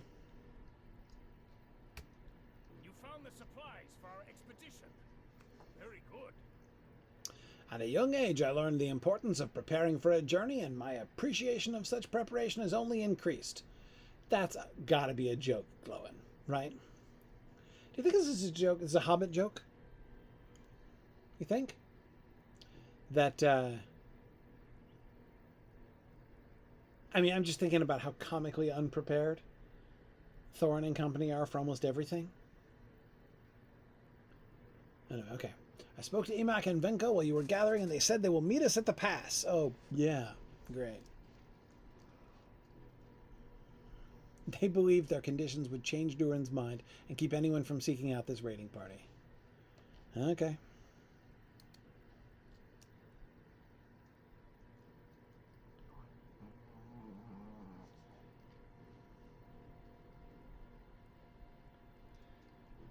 Let's see. Talk to Durin. Where I'm running away here and he's right behind me. So, are you ready to depart for the wells of the Langflood? I know very little of that region, but I understand Glowin journeyed there during the 6th War of the Dwarves and Orcs when he was very young. I am sure he will tell you anything you may need to know in that land. I will await word of the raiding party when you find it, and then we will turn our attention to the place from which it came, Gundabad, the mountain home of my people. For too long it has been kept by the Orcs, but their residency will soon come to an end. One more thing. Keep a watchful eye on the stout axe and Jelruka with whom you travel. They may not wish you ill, not directly, but they may treat you dishonestly if it serves their purposes. The Wells of Langflood are west of here, accessible by a narrow pass in the southern cliffs, east of the broken Rushgate. Journey there boldly, but with caution in your eye, and find this raiding party before it can do more harm. Okay, what? Oh, that's the Rushgate? Okay, gotcha. To the Wells of the Langflood? Right. And the Elder Slade, right. Okay. Vague memories. Okay.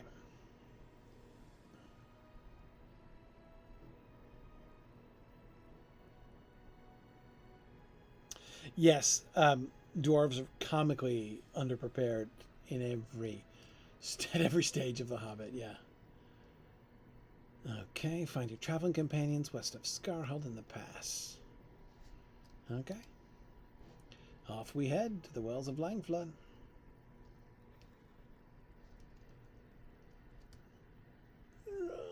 Come on there, Wayward. Oh, come on, you can do it, Wayward. There we go. Good old Wayward. Gah! Sorry, didn't see that sharp turn coming. Okay, all right. We've got the road now. We're oriented. Wayward keeping his eyes on the horizon there. Going to attempt to not hit any trees. Whoa, whoa! Hang on. Can't see the horizon anymore. It's suddenly dark. No idea where I'm going. Hang on. Hang on. Okay, I'm not turning right. I'm not turning right. I'm turning left. Okay, okay. Whoa, that was really abrupt. Night fell like a weighted blanket right there. Woof. Okay. Come on, Wayward.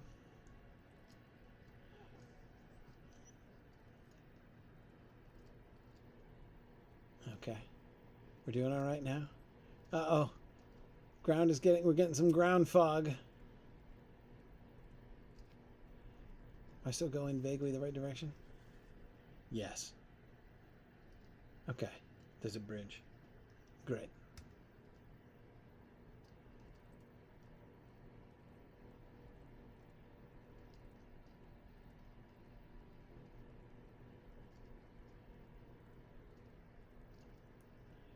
Okay. I guess it's always nighttime here. Oh. Starting to veer off towards the trees. Like, whoa! Speaking of veering off. Okay. Oh, here comes the daylight. Alright, well that'll help a bit.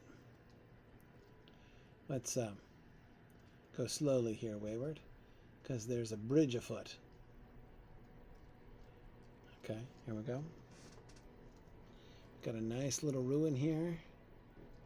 Bridge that I trust is still intact. Okay. We don't want to Rivendell this bridge, I think. No, I've never seen this place before. Oh, it's nighttime again. Ooh, look at that. Is that Durin on a hill?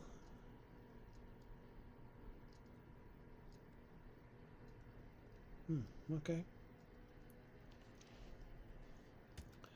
And then soon we're going to be curving to the right. Okay. I'll try to anticipate this. I think we go through this arch. We turn right. Okay. Good. Well executed turn there. Whoa, no, it's nighttime again. Oh, man. That is no joke. Okay. Oh, what? Yo. Okay. We're going to curve around again soon, probably. Alright, fortunately, I can still tell by the obelisks that I'm on a road. Oh, we're veering. Okay, not bad.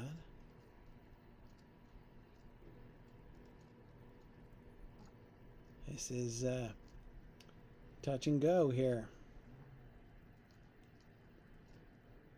This, of course, is why I named my... Oh, daytime again. Why I named my war steed Wayward. My first ever war steed, this one is.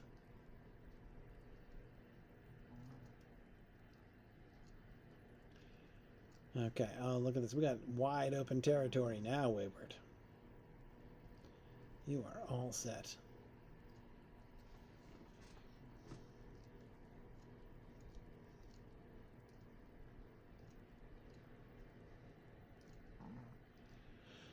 Yeah, the moon is very bright here tonight, apparently.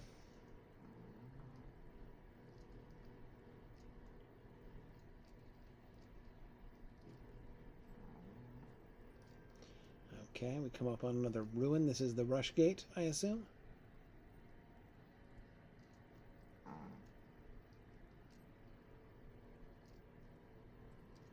Alright, let's hope this bridge isn't out. Uh-oh. Oh man, it narrows. I think we got it. Think we got it. Yes.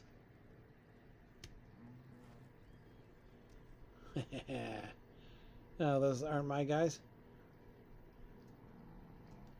No, they're not. Whew. That was tough. Crude trappings. Crude traps. No. No thanks. And Wolverines. Have I ever had a quest to defeat Wolverines in my entire LOTRO? I'm almost tempted to do that quest just on principle. Oh.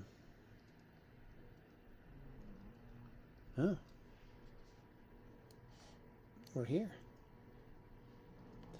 All right, does that mean I went the wrong way? No, just that I went too far.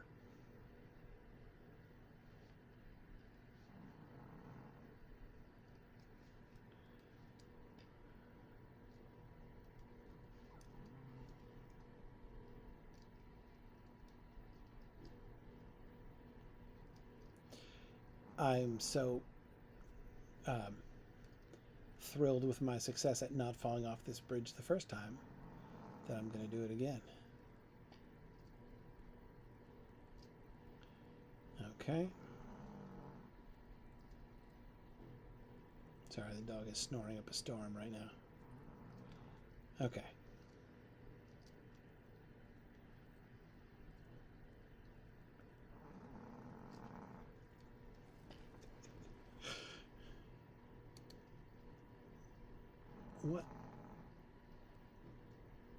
What even are those? What is going on there? I don't know. There's just Wolverines, as far as the eye can see. All right, let's dismount.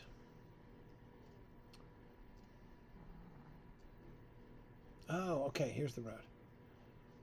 Hey, guys. So we're not crossing the river, huh? We're going south? We're all arrived, my friend. Okay. This is the path that will take us to the foggy basin of Mist Hollow, which runs through the tributaries of a familiar river. The folks of these northern lands named it Langflood, but you would call it the Great River, or Anduin. The raiding party from Gundabad was spotted somewhere near the wells of Langflood. That's where we must go. Okay. Oh, I need to glow in... How can you say no to glow in second favorite cloak?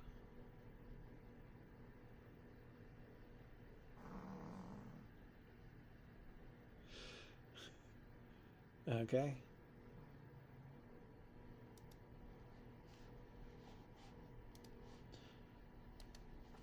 We will need to work together if we are to see this task accomplished.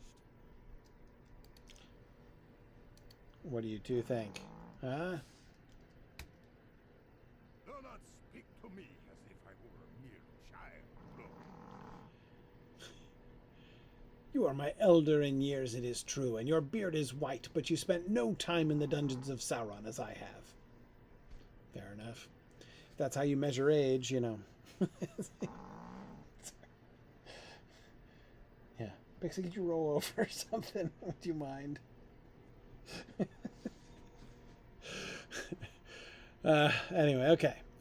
Doubt not that I will match both you and Wigend in courage. A raiding party of orcs? I have proven far better against much worse. Okay, once we arrive in Misthallow, we will need to find a place to camp, and that means fighting whatever aggressive beasts stray near our prospective campsite. Okay. Like wolverines? None of us want to travel together, but each of us has reason to hate the orcs. Let that purpose unify us.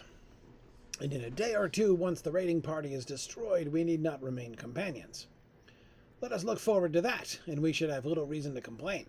The wells of Langflood await us, and after we can return to our own concerns. I have never seen the lands along the Langflood, but we should keep watch for places at which we might camp. Right. And then kill everything nearby, according to Emac. Okay. Here we go. I'm just going to do my local horse here,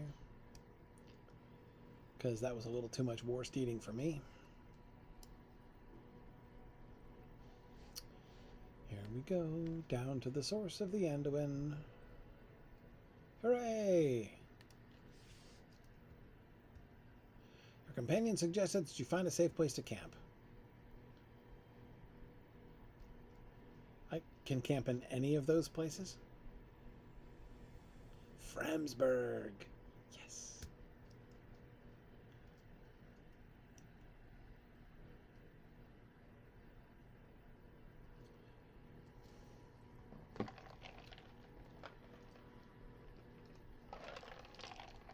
Okay, no, wait. Sorry. I did it again. So my quest objectives are defeat beasts, defeat dangers in Misthallow. Yeah. Okay. Everything dangerous I have to defeat. Explore potential campsite locations. Explore potential campsite locations east and southeast. Okay. And this is Hithseld here. Great. Okay. So I'll just ride on until I get to the city then. So I have seen this land before because we came up here for field trips in exploring the Lord of the Rings a little while back. So I didn't do any of the questing here, but I did see the land.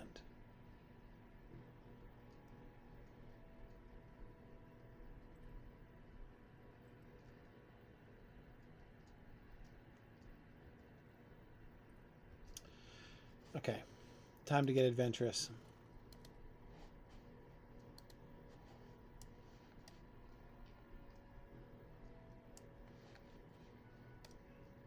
Come on, Wayward. Let's not fall off a cliff. Like the mist in the distance there, the cloudy mountains. Oh, that's very nice.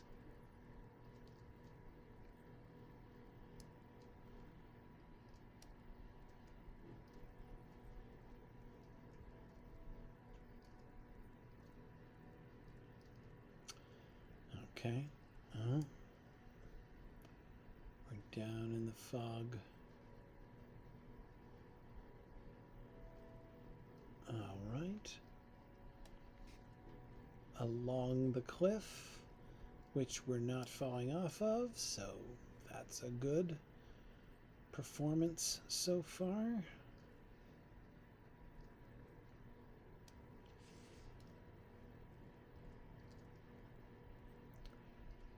Okay, we're going to be bearing right at some point, like right here. Okay.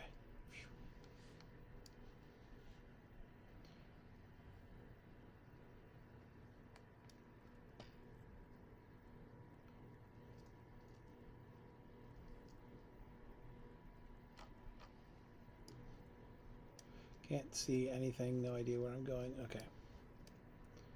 Alright, there we are.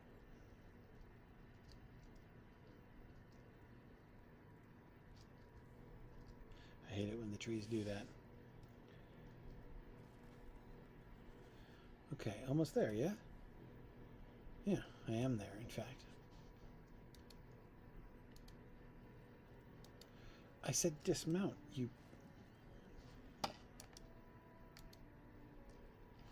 Good grief. Okay.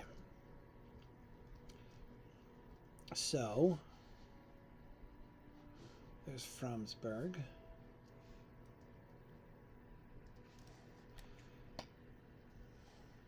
Does that moose look dangerous? It does. I'll fight the both of you. And the badger too. Ready?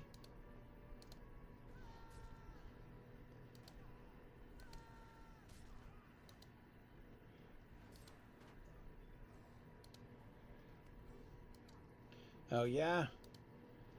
Okay. I thought so. That's two dangerous beasts. Oh, it's doing the thing again. Whenever I click on one of my skills, it's putting me into confused motion. All right.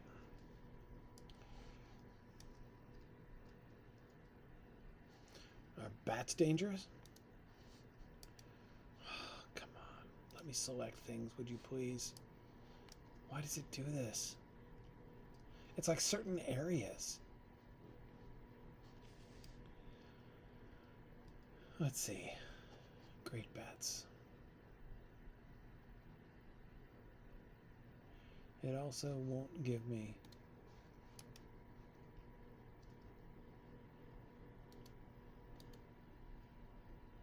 There it is. Well, okay.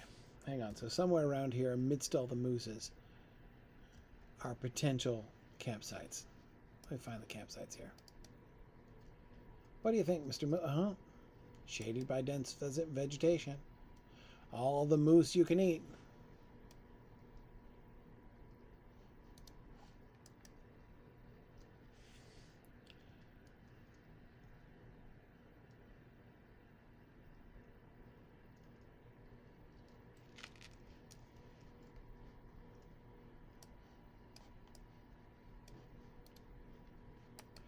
Can't click on anything. Okay.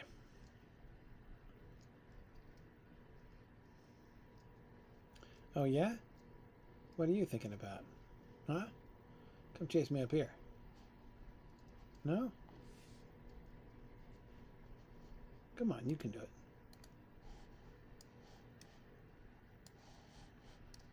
Fine. Forget you, Mr. Bull Moose.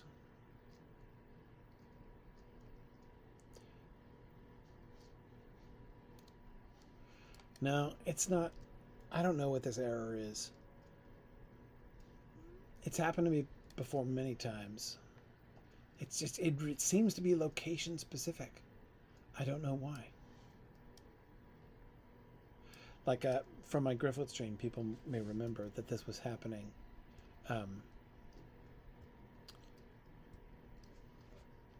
Like right around the Morannon, just inside the Black Gate. But down in Udun it was fine. But anytime I tried to click on anything, even like a dialogue box inside a pop-up window, it would just, like, I'd start walking and run into walls.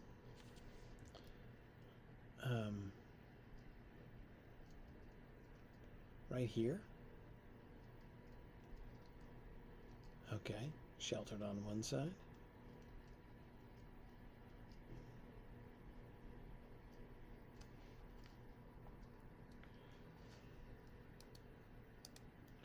Trying to click on this. There we go.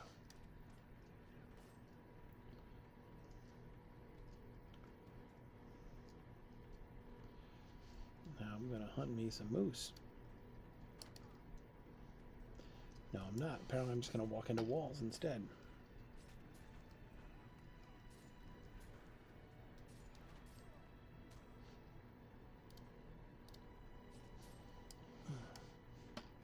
It also screws up my camera angle so I can't see anything.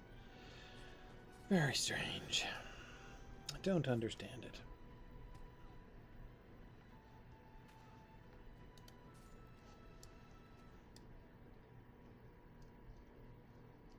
Fortunately, it bled to death while I ran into a tree.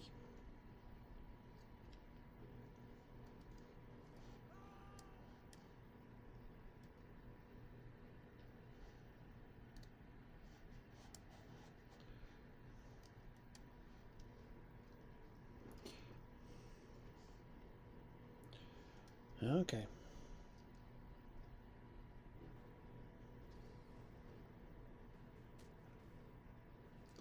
Well, that's good anyway. You're attacking me. I mean, this bat.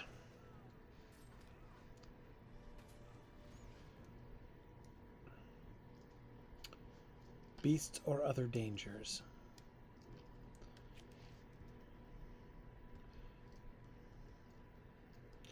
Well, let me go up and find the...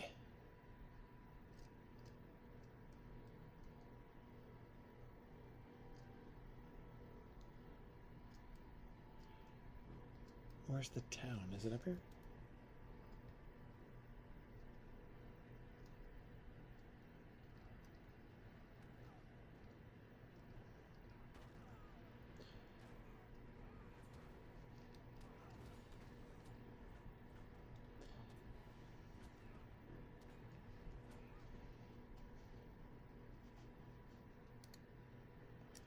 I can see I can't click on it. There it is.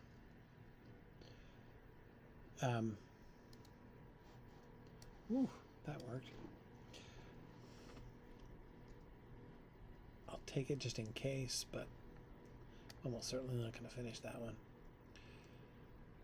That is just in case I run into a bunch of them anyhow.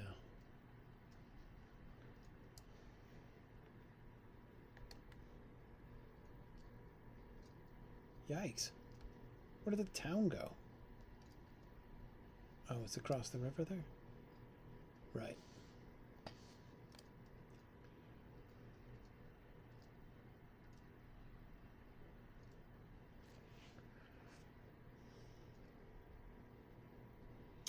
It's inconvenient not to be able to just jump off the cliff.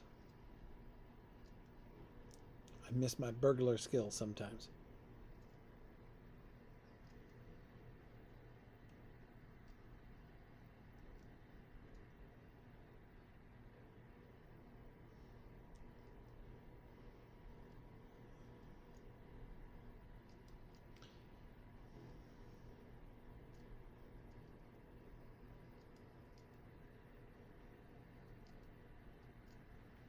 Okay, there's the one hunter here.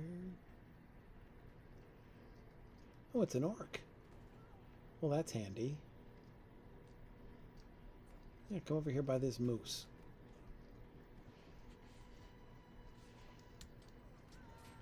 No idea what's happening, but can't see a thing. Okay, okay.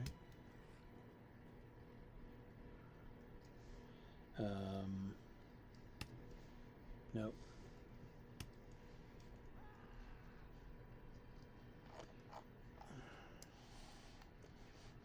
Camera angles. Explore potential campsite location beside rocks southeast. Oh, like right here, huh? Hey guys. Hope you don't mind if I guess I have to fight off this bat.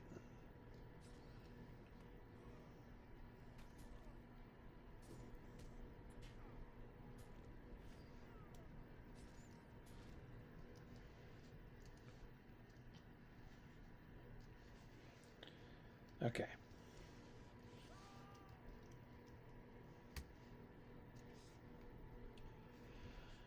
Yes, find your tinderbox glowing. Excellent. Galon, of course, was one of the dwarves in The Hobbit who is singled out as being most especially good at starting fires. Oh, but now I'm running into the wall.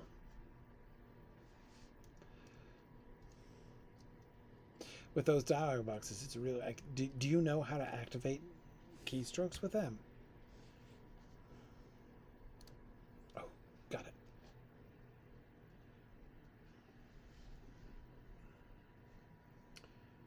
You have no doubt heard of the quest for the Lonely Mountain. Sure have. I understand our burglar wrote quite a tale of the adventure. Was just talking about it.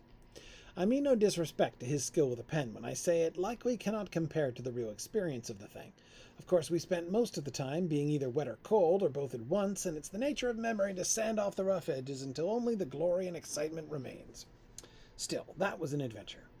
I do not know if Bilbo recorded it in his book, but my brother Owen and I were responsible for getting the fires going. Yes, he did. Our tinderboxes saw much use, and in far bleaker places than this one. While I see if I still have the skill, I suggest you help our companions unpack their belongings. We will rest here for a while before we set out in search of the raiding party in earnest. So there's an irony here. And the irony is that Bilbo does mention it in his book, but he only mentions it in one place. And that's the time when they can't light the fire, the time that they fail, which is the night they find the trolls.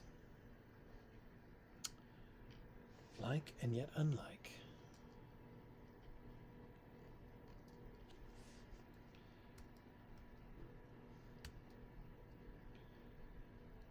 Very well. If you wish to make yourself helpful, do not let me stop you. We will not rest here for long, but I would welcome the chance to adjust the contents of these satchels. Okay. Unpack the bag, huh?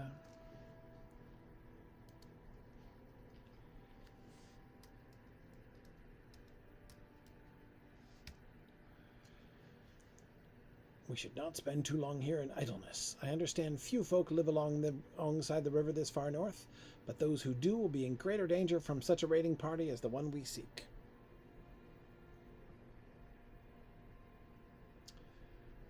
You ask Venko if he needs any help unpacking his belongings. We Zhelruka learned long ago the value of unencumbered travel and carry very little. Okay. Except all your weaponry. I'm supposed to examine these things, huh?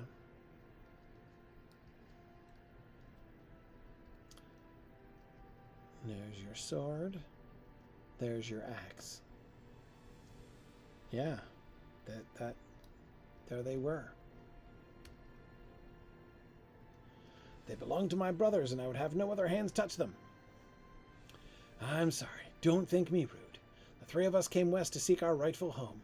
Me, my younger brother Dusek, and my eldest brother Lechun. I wish now we had stayed in the east, but what sense is there in dwelling upon it? My brothers were both slain when the Frost Horde attacked, and now it falls on me alone to fulfill the purpose with which we set out. If the Zhelruka are ever given a home to call our own, I will hang my brother's weapons above my mantelpiece and at the last know peace. Until that day I will bear Kruvjar and Ronkova with me, and they will not see battle. The Zhelruka were promised a place in Gundabad long ago, but they never reached it. Do you think your friend Durin will honor this ancient offer if he is able to retake the mountain from the orcs? I do not mind telling you I have my doubts.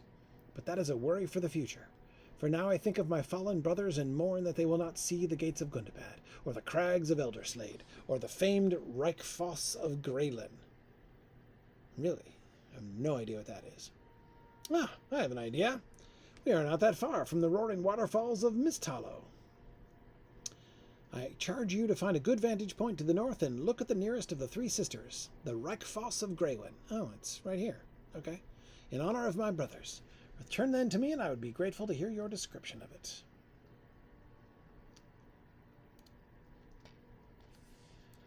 Okay.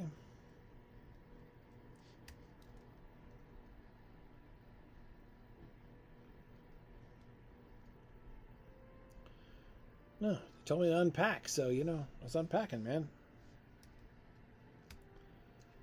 Not that one. Can you not follow instructions?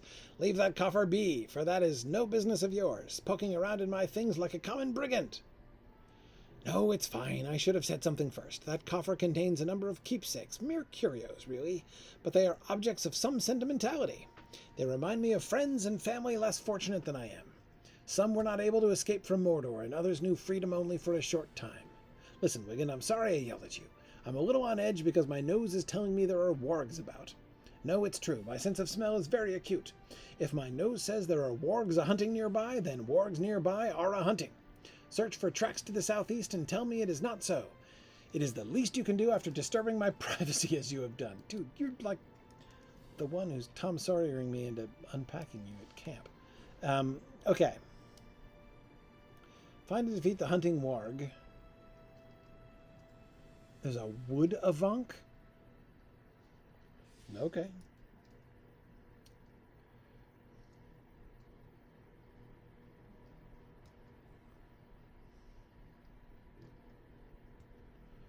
So, he's this way, huh? Right behind the moose?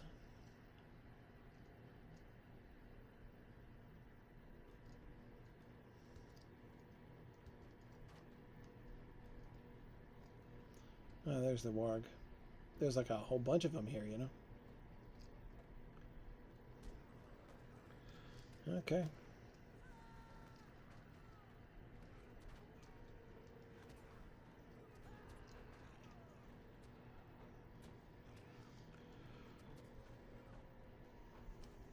Okay.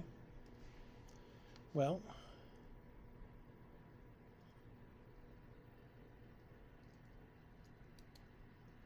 That one wasn't the one?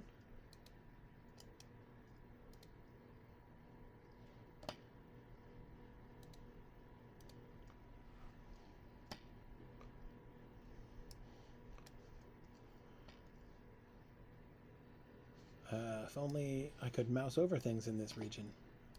That would sure be handy.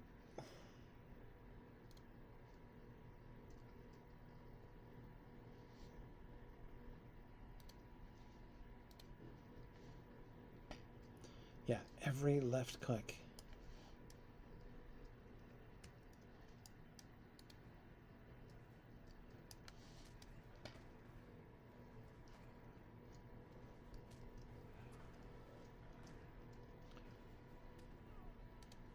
Okay, I'm trying. Where's... I can't even turn around. God grief, this is annoying.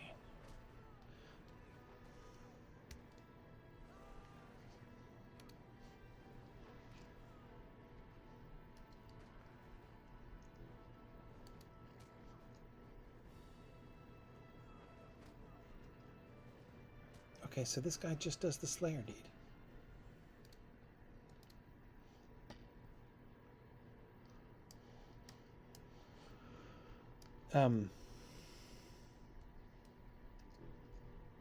Is there like a particular one of these that he's smelling? Oh, I've got to find the tracks. Okay. So the whole mess of wargs don't actually matter. Okay.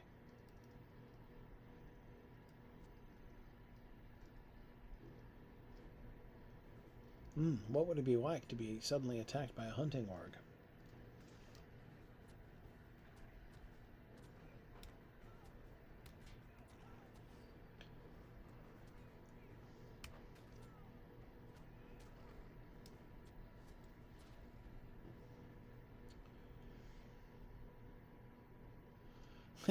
You need me told this is one of the campsites I considered?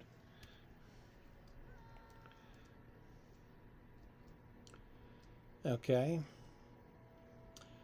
And, got...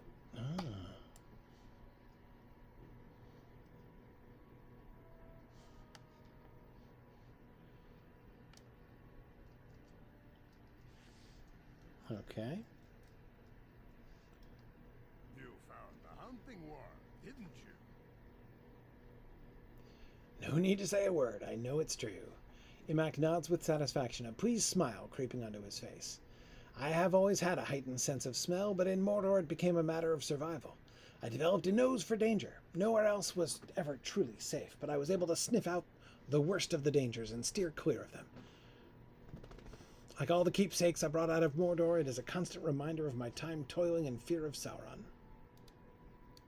No, come on.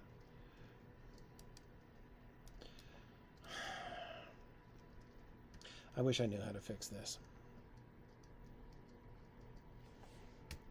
You found the hunting war, didn't you?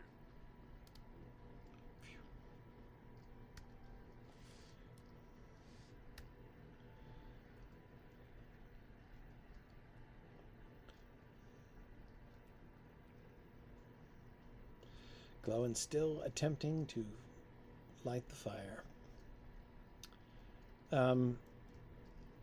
Let me go look at the... Well, I guess I'll finish talking to people since we're here.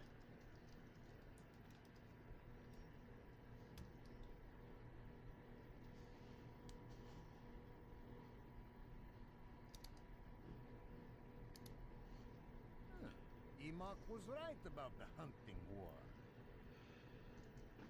Okay. Now my sense of taste is another thing entirely. I have a taste for beer and for roasted mutton. Okay. Perhaps he should take the first watch. Okay.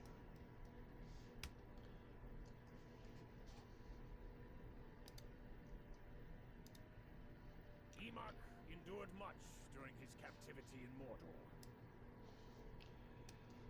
Never have I been within the borders of that land, and never have I heard anything pleasant about it. I do know this. I would not wish to have a heightened sense of smell in that place.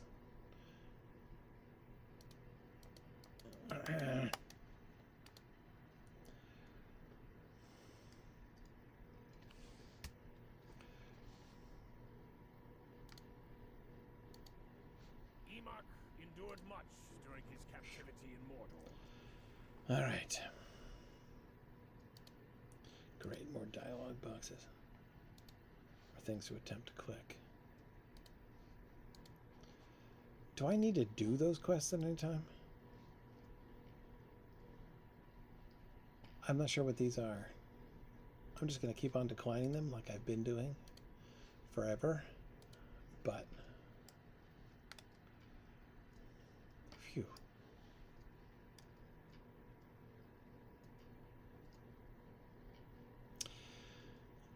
No, I really don't. That's not the problem in Arwen. Again, it's only in some places.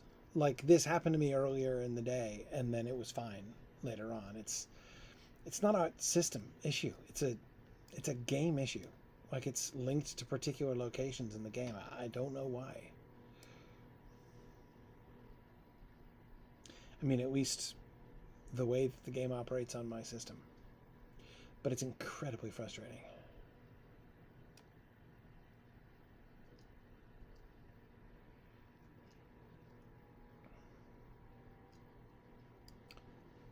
It's a good place to look at waterfalls.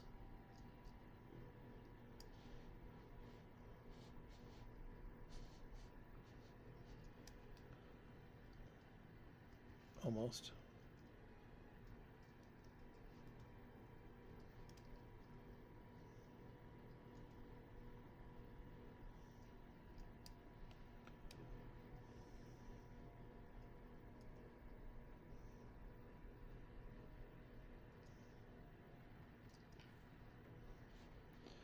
I'm just hoping that I don't get into a place where attempting to click on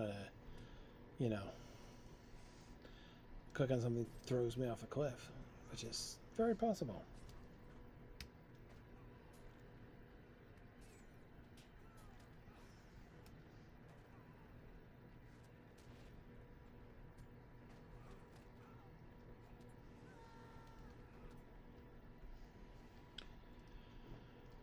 Okay.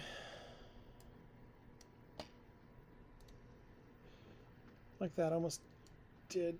I'm still running. Oh. Jeez.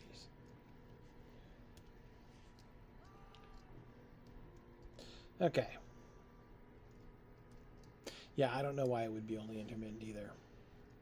Am I nearing the spot that I'm supposed to be at? Yes, I'm supposed to be right near the edge of this cliff.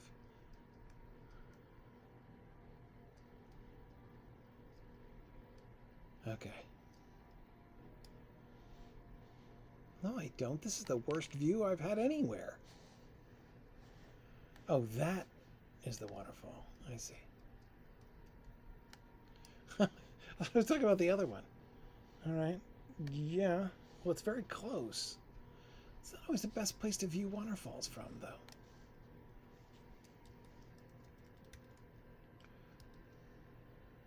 I just said look. That's really not what I was trying to do.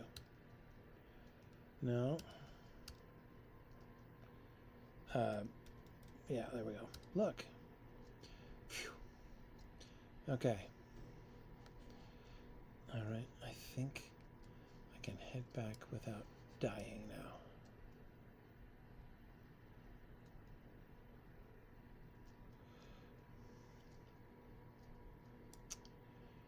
I shall attempt to not chase the waterfalls, yeah. Though that's kind of technically what I was doing in that whole quest line right there. That quest.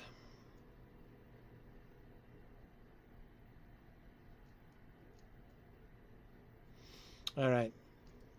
Let's see.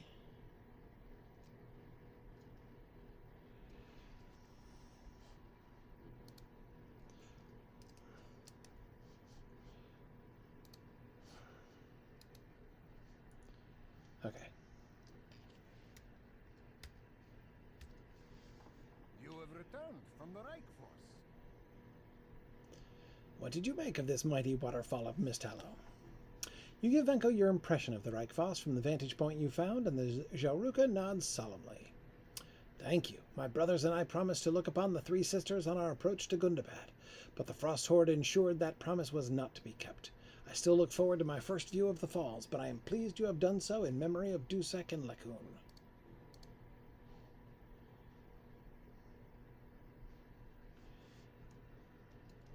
Drink in silence, huh?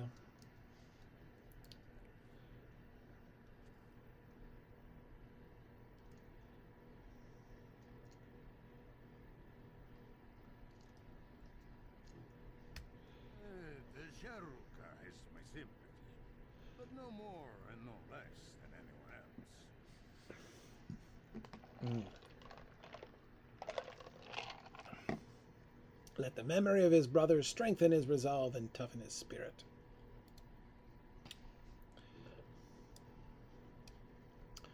All right, what do you say, Glowin?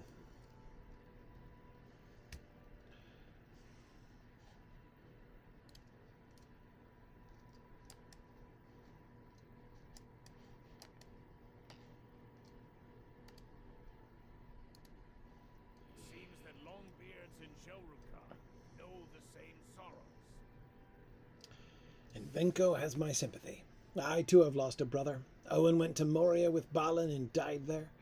Some dwarves would be content to live out their lives in safety and in peace, but not my brother. Nor would I, before you say it.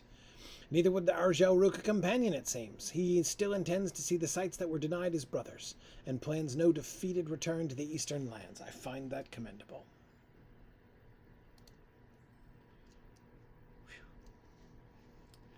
All right.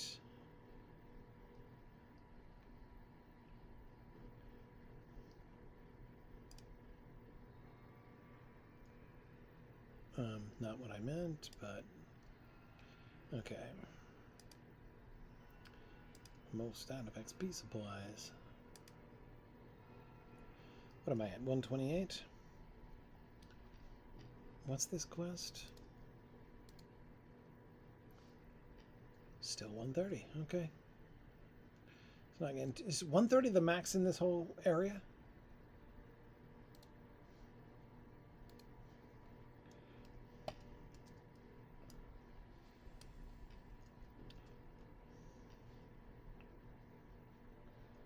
Okay. So when does it hit up to 135? Gundabad takes you all the way to 140. Okay. Well, we'll see. We'll see if he can get to 130 by the time he hits Gundabad. I'm liking his chances given how he's doing so far. He's gained... started what, at 124 today?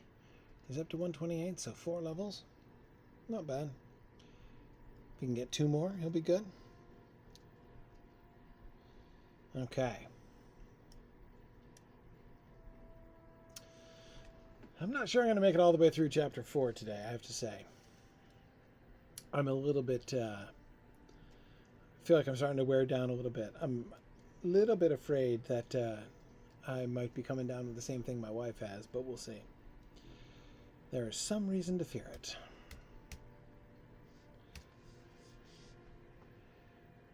I told you I still possess the fire-making skill. If Owen were still alive, he would have had this fire going in half the time. My brother was the only one of Thorin's company who could match me at campfire lighting.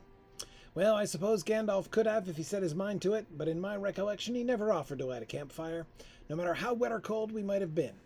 He would only set things ablaze when there were wargs about, and never only for convenience. I suppose that's the way of wizards. They feel the cold less than dwarves, and they are less considerate as well. But you didn't hear that from me. Okay, let's see. All right. No mouse over anymore.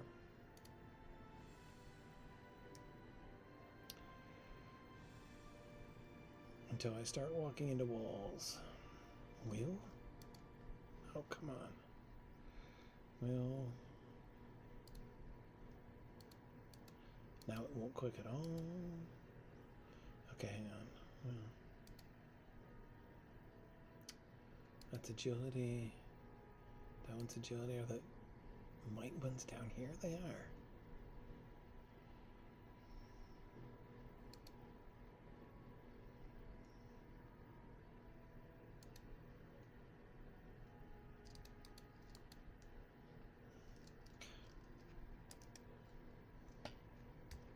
I don't know that I'm going to be able to get this. Ooh. Yes. Okay.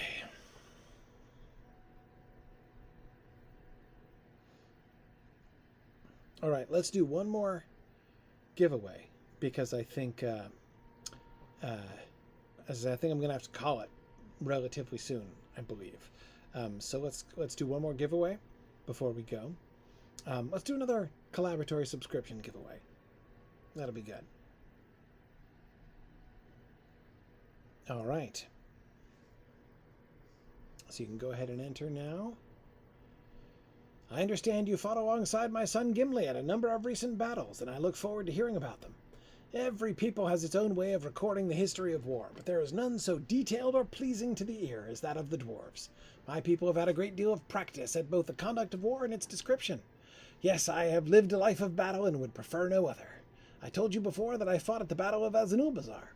Others of my kind earned glorious epithets like Oaken Shield or Iron Foot, and the dead were so numerous they could not be entombed. Hey, that's kind of why they weren't. Instead, they were burned, and the honor of the burned dwarves of Azanulbazar will not be forgotten. It's not just that they were too numerous, it's that they didn't have time. In part, of course, because they were very numerous, but I slew my share of orcs in the Dimrill Dale, and I dare say I made my father proud. I expect it will be the same with Gimli when he shares his account of his own fighting in the south. Azanulbazar closed that war, but it was not the only such war between dwarves and orcs, nor would it be the last. Oh, sorry, Thingalanor on YouTube. Anybody else who's on YouTube, I'm using the mechanism on Twitch. The majority of the viewers currently are in Twitch, and I'm using the giveaway mechanism in Twitch. So if you have a Twitch account, go to twitch.tv/SignumU, and you can join the raffle there. Is the way we're doing it. Okay. We held Gundabad again during that war, but only briefly, and after the losses at Azanulbazar, King Thrain had neither the heart nor the warriors to reclaim it. The Longbeards became a people in exile. Okay.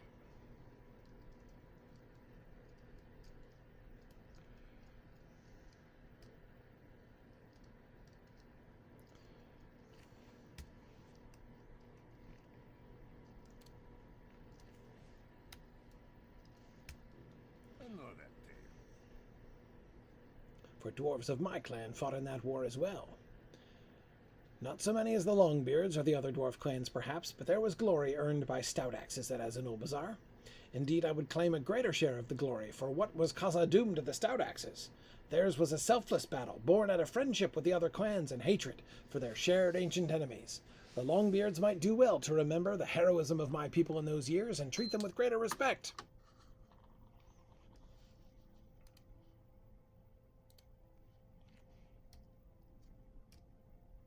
Loin speaks as if only Longbeards fought at Azanur-Bizarre, but it was not so. Warriors from every dwarf clan came together to fight the orcs, and my people too numbered among the burned dwarves. Indeed, the Gelruka know the pain of a life in exile as well as the Longbeards ever did, and we still do.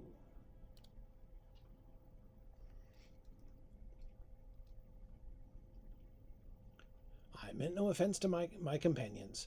I did not forget the contributions of the other clans at Azanul-Bizarre. Wigend will vouch for me. Did I not speak of these very contributions to Durin before we departed Scarhold? I did.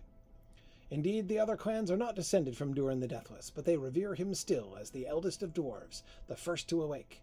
Any insult to his heirs is an insult to all dwarves, and no dwarf clan would permit such a cruelty as that done by Azog, the fearsome orc that slew Thror, the father of Thrain.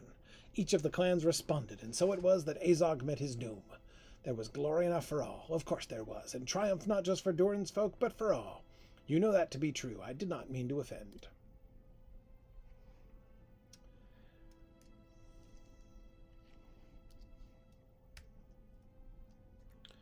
All right, eating and drinking in silence.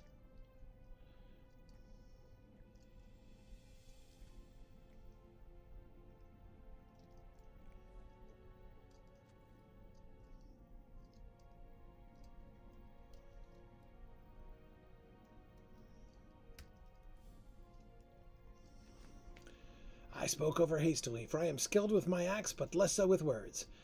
If Gimli were here, he would speak with more polish. He has always been more well-spoken than I, and he has a better grasp of the niceties than his father ever has. By my beard, what is this expression you wear? Have you not found that to be true? I think that's enough rest for now. Let us find the raiding party before this old dwarf trips upon his own beard and offends our companions further. Few people live in these lands, but I understand the forebears of the Rohirrim once lived alongside the Anduin, somewhere in the Misthallow. Their town was named Framsburg, and I expect it lies on the rocky spur to the west of us.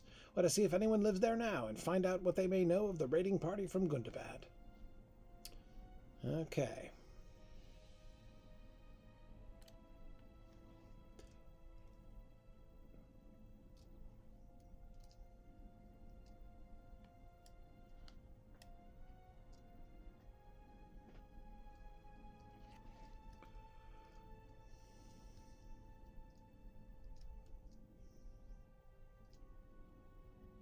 This way?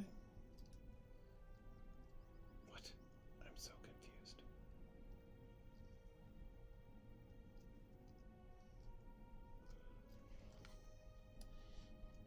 Yeah, up this way, I think.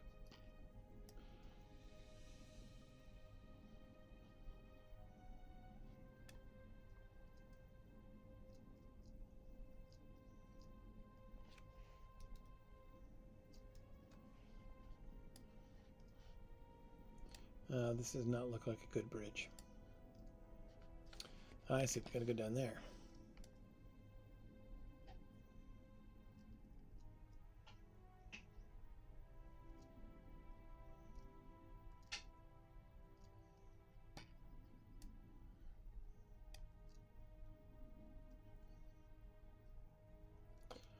Right, you go to the part of the road where there isn't a road. Naturally.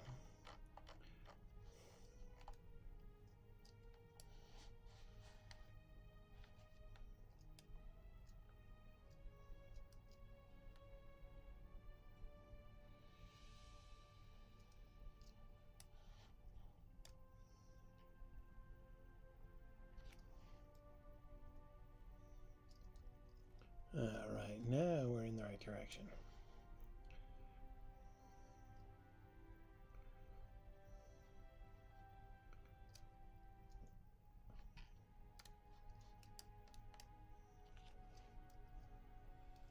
We did not come here for nothing.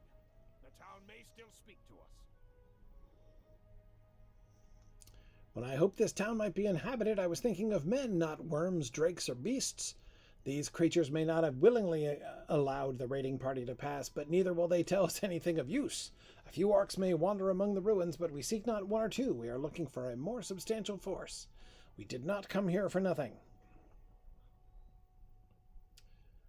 The town may still speak to us of the Orcs' Passage. Search for signs of the raiding party within the ruins of Framsburg, Wigend, and slay these other foes while you do.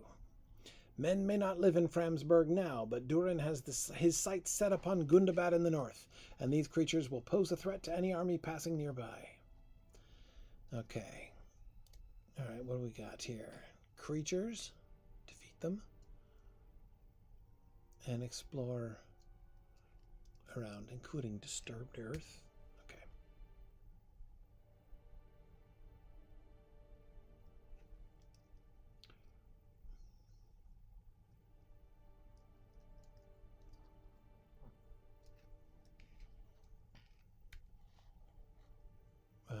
Let's see, where am I? Wills of Lang Flood.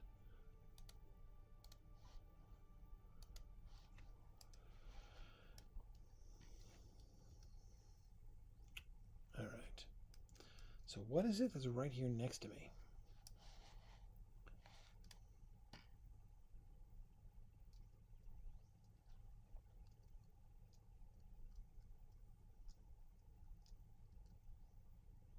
Just creatures?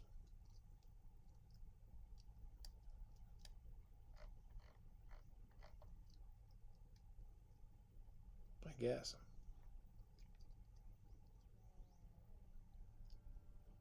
Don't make me come after you, Mr. Moose.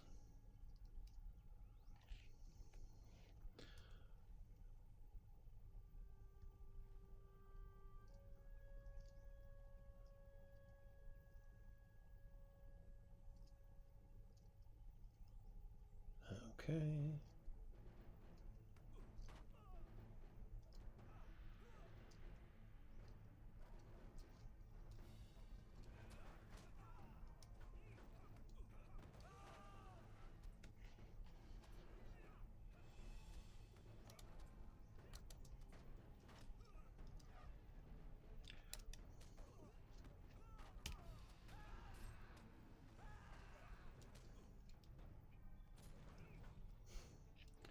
Can't even.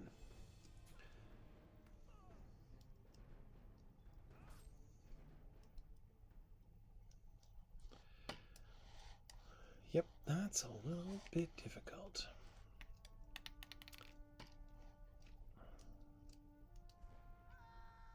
Okay.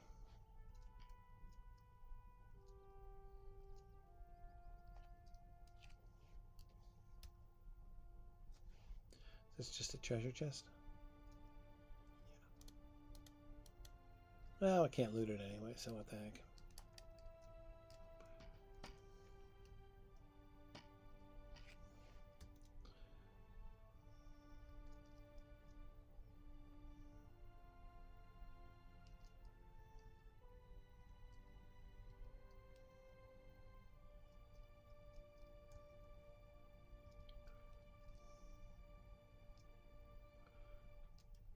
Better, yeah, thin out the badgers, because you never know.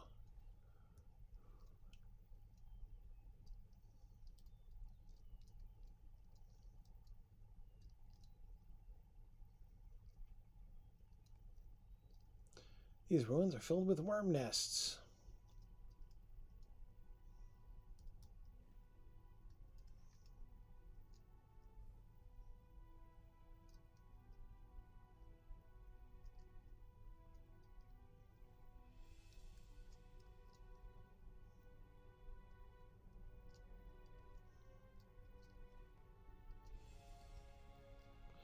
Wind whistles among the cracked stones.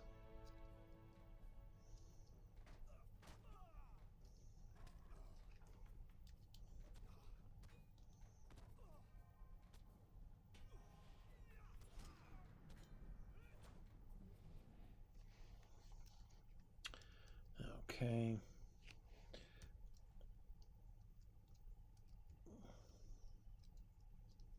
I can't figure out what... Is it the disturbed earth? that's up here?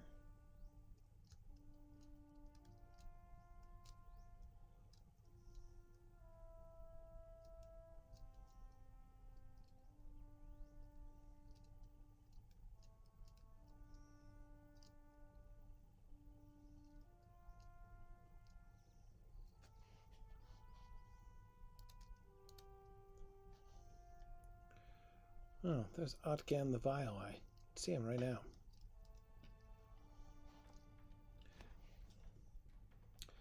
Okay, guess we might as well do this then, huh?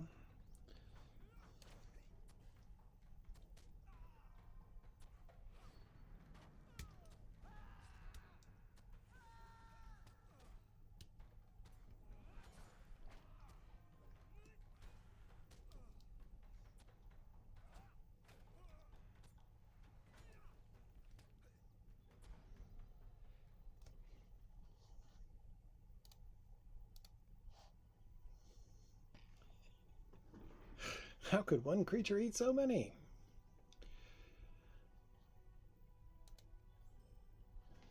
Oh, that's a free million XP, so not bad. Okay.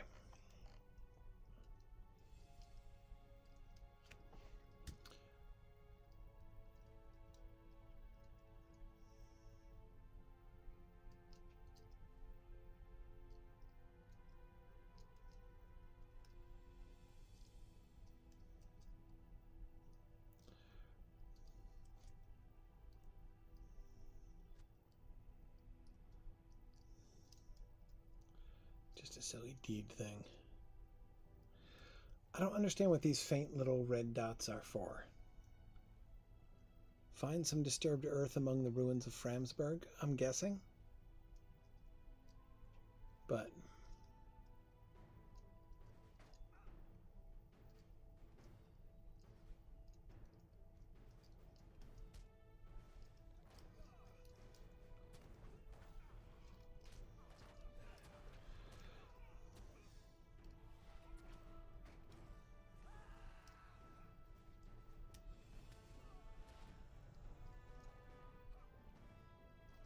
oh, still somebody there. Okay.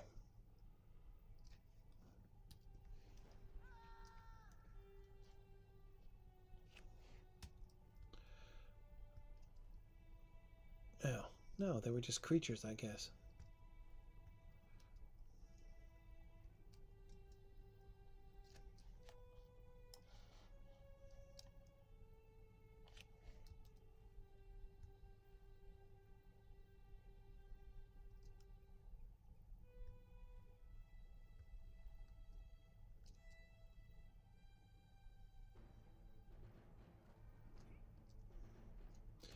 Let's go down to the other end of town. We're almost done with the little Framsburg quest here.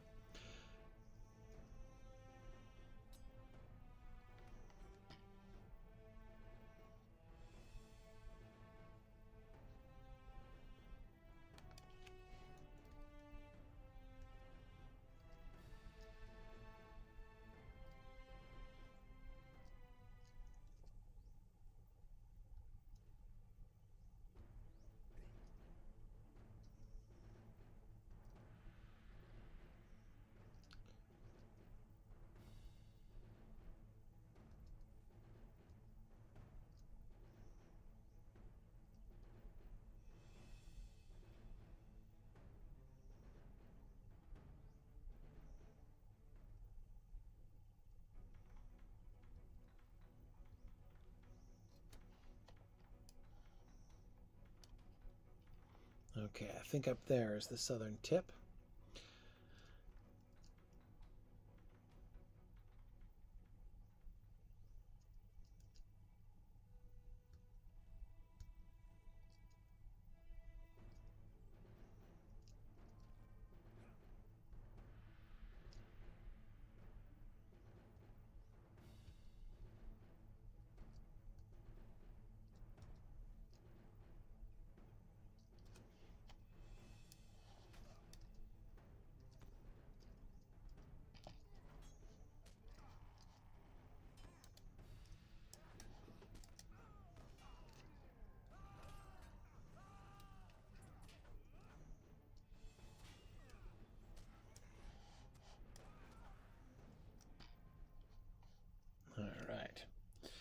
Now, let's see.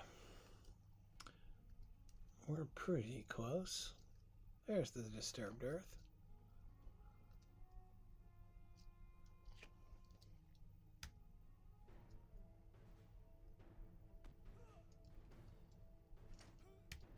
Just trying to see if I could get it in before the bat disturbed me.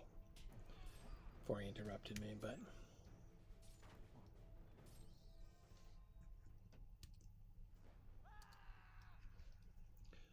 Alright, let's see.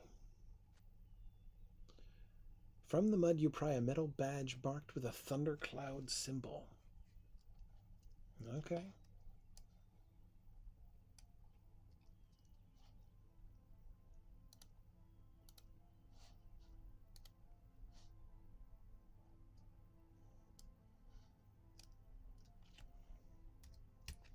What is this? I have seen metal badges of this type before. The orcs carry them, most likely to identify the tribe to which they belong. No dwarf would need such a thing. Can you imagine a Longbeard needing to carry a marker to remind himself he's a Longbeard? You consider pointing out the numerous symbols engraved on Glowin's weapons and clothes, but decide against it. I confess to you this symbol is not one that I have encountered. It looks like a thundercloud to me. Perhaps that is the identity of the band to which our raiding orcs belong.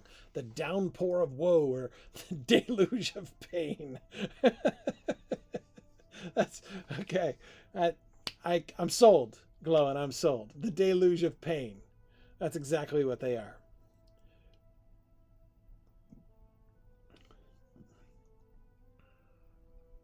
There is only one way onto or off of this rocky spur, and the raiding party is no longer here. You found this badge close to the southern cliff's edge. It seems to me the orcs stood there for a time, scouting their course, and this badge fell unnoticed as they did. Okay, following the river south, huh? No, no!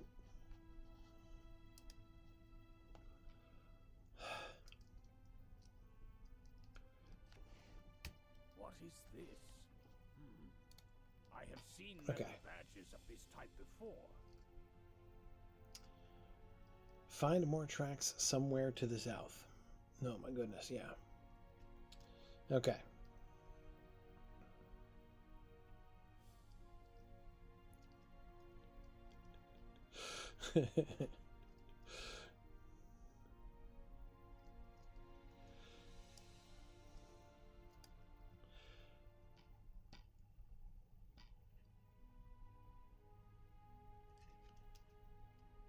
All right. Yes, I promise that Signum University does not hoard its donations like a dragon. 100% promise. Never has there been an easier promise to keep than that.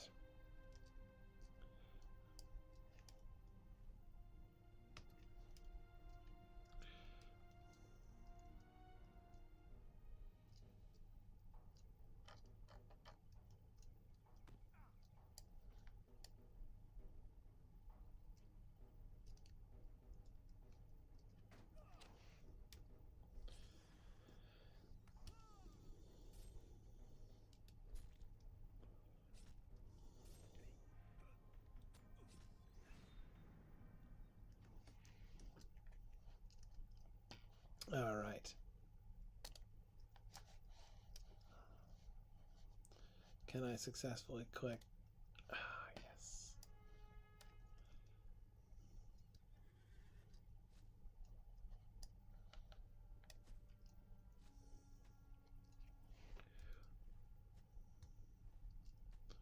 All right, now the key is I have to find where it turned right.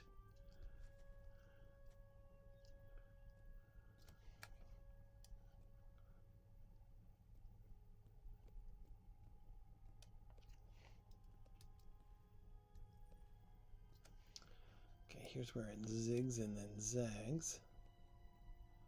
There's the zig, and here's the zag. And then it turns here. What? It's not even a thing. Oh, it's a stream. It's not a road. Yeah, I'm getting right off this horse. Okay.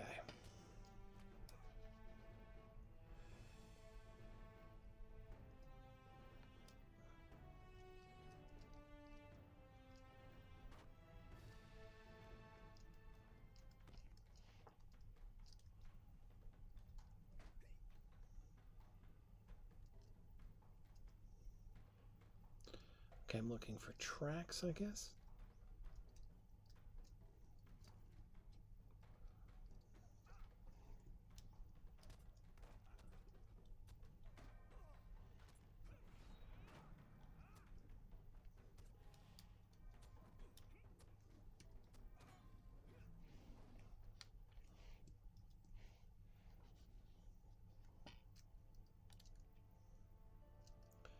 Malzbook the Hobgoblin? Well, in case I meet him.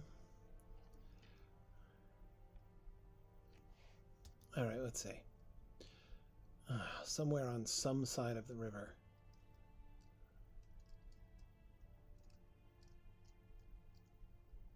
It might be on this side, and it might not be on this side. The tracks. Is that the dude?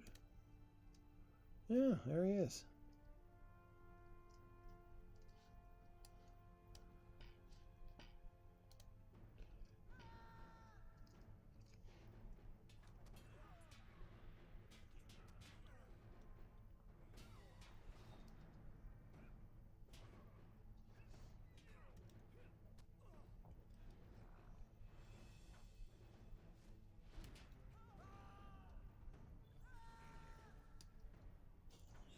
It's aggro the moose.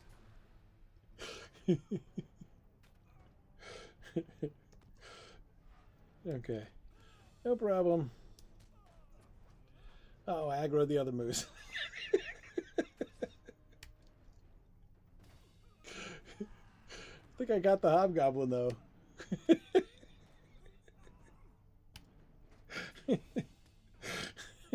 Well, no one rid me of these moose.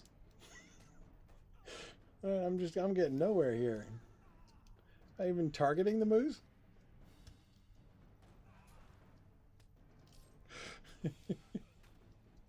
I'm helpless against the moose. Yikes. Okay. I put an end to the hobgoblin. Okay. All right. What was I doing? Looking for tracks or something? They're almost certainly not going to be on this side of the river.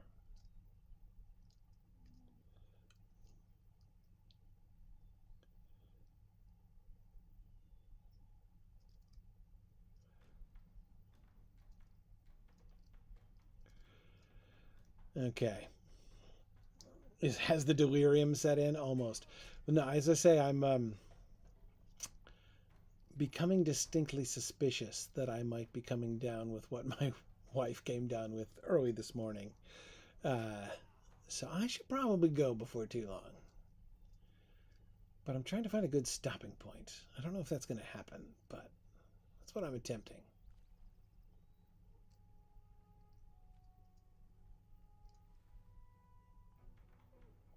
I might just have to settle for the next time I see glowing, I think.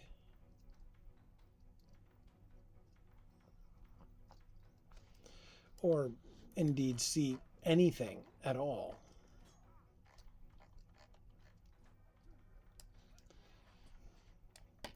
Oh look, there's something attacking me and I can see what it is.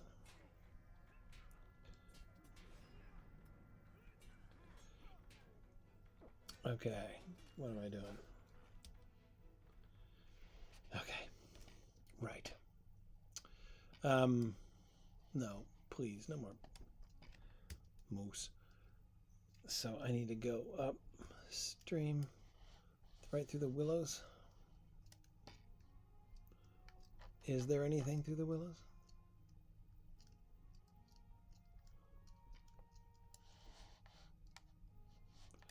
I don't think there is anything up here. Oh, a moose.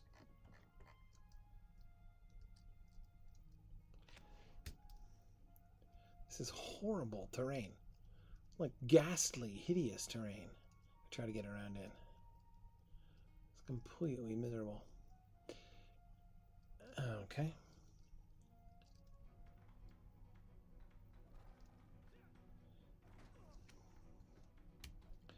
Okay. Good stopping point coming up pretty soon. Oh, okay. If it would actually target the thing that I'm attempting to fight, that would help. All right. Let's see if we can do it here.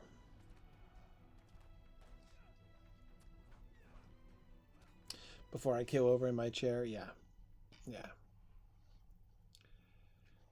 Yep. That would be good. Now, where am I? Okay. I figure their tracks must be in the most inconvenient possible place to get to. That's my working hypothesis.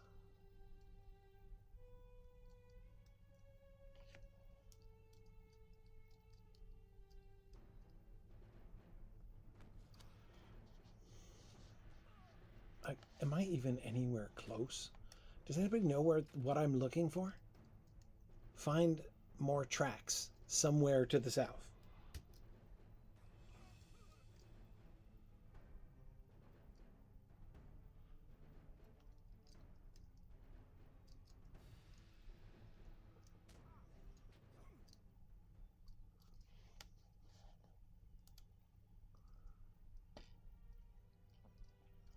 But yeah, seriously. Does anybody know what I'm looking for and where it is? Because I've about had it with trying to navigate around this bloody terrain.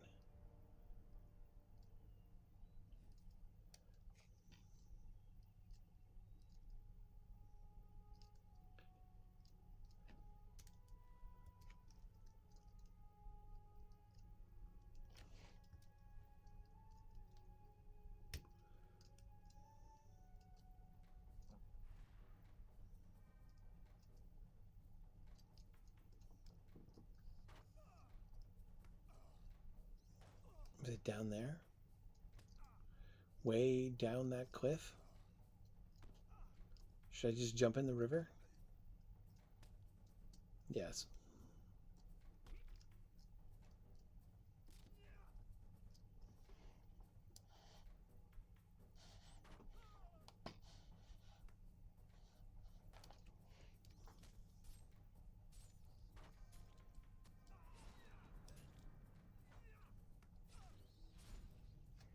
Okay.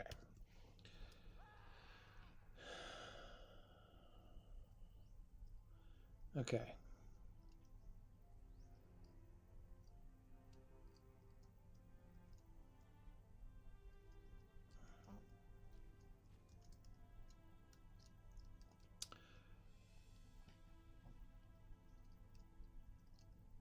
.1 north. So wait, that's less north than this. So it is on the south bank of the river, huh? I somehow knew it. So let me get around here. 59.2.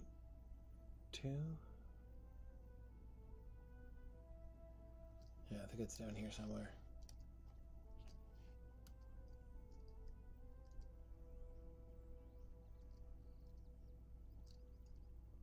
Disturbed tracks.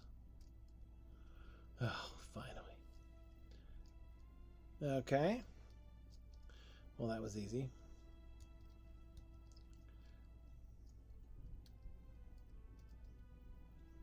What do you think, Emak? The raiding party descended from Framsburg and came south by the most inconvenient possible route. These tracks were definitely made by the raiding party. Definitely.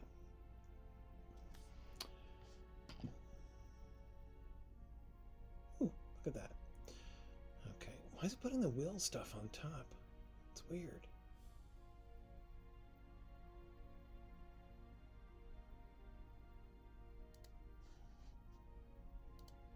Yes, 2 for 2. We shall continue following the river south, but not without caution. Continue southward along the river in search of more tracks. Okay.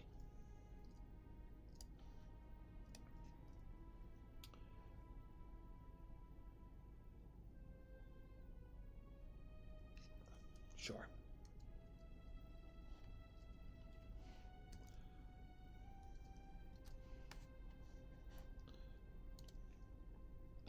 We did not finish the drawing. It's the last chance. If you haven't entered the drawing, you should.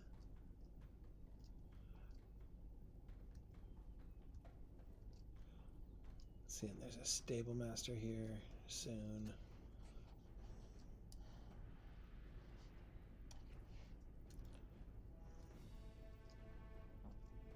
Is this that guy with the funky camp? Yes, it is.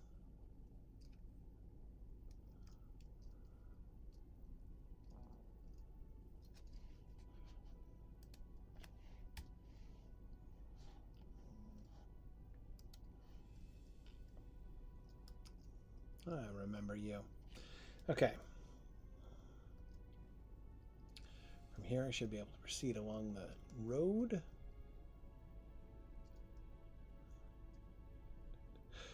Okay. Now I see where we're going. Down there. No problem. Probably no problem. So long as this bridge isn't out, which it isn't. Oh, I remember this. Hang on. Come on now. There we go. Straight across the bridge. Because I'm not on my war steed. Okay.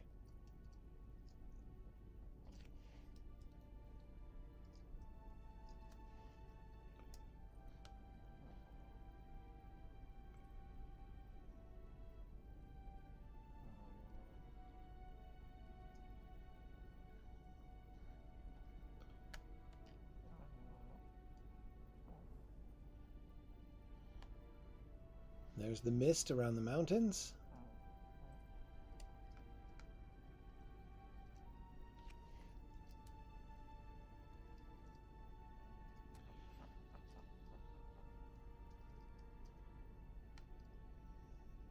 Hengi's Leap, huh?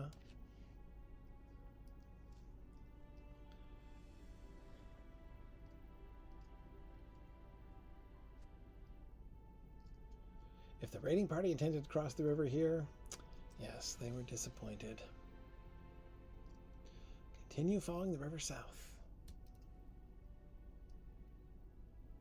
Man, all the way south, huh? All right, let's try it. Come wayward.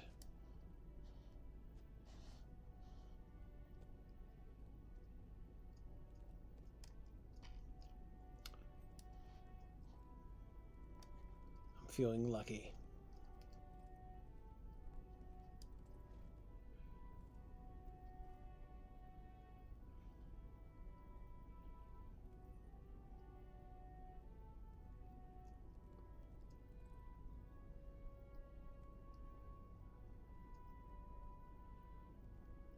Okay. We're in the home stretch now.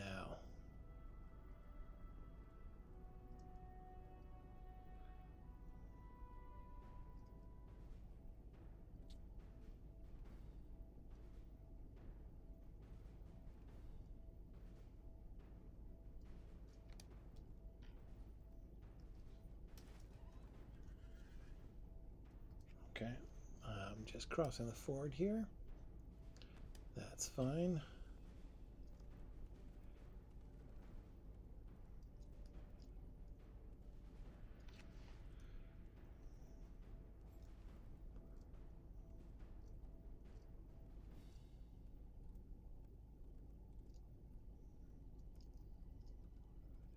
If that is like required mounted combat, I'm going straight to bed. I am not even.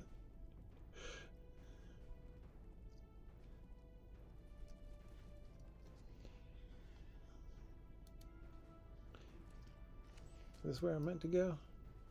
Nope. Way south of it. Huh.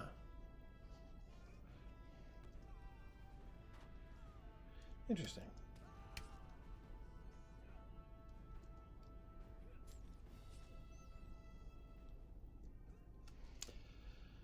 Okay. I thought south, that's what I was aiming for. Back along the river to the north.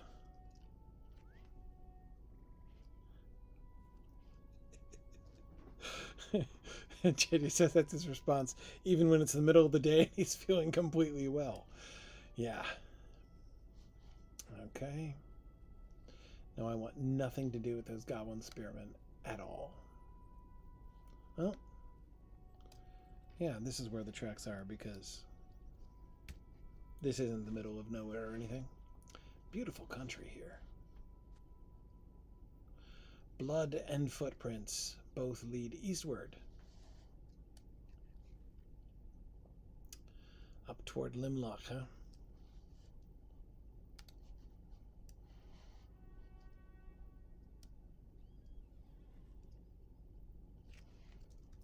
So we're going to go to the road.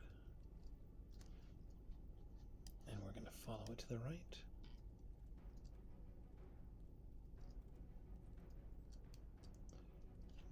And then we're going to take a left right here. And then when we get to a river, we're going to stop. Okay. It does seem to be leading us towards Limlock, so Limlock I think will be a good place to stop.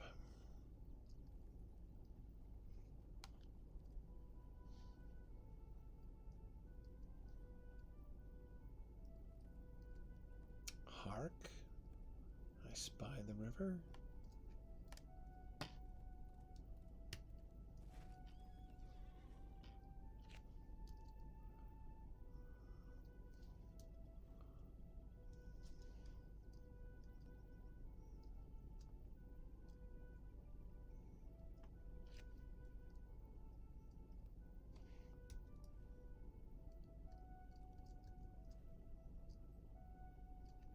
Right here? Oh, wounded orc.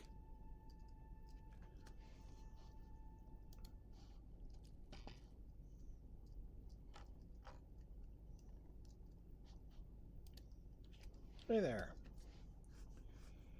You are no better than the treacherous slime that stabbed me, but Natsatug was surrounded by a company of his fiercest warriors, and you are not.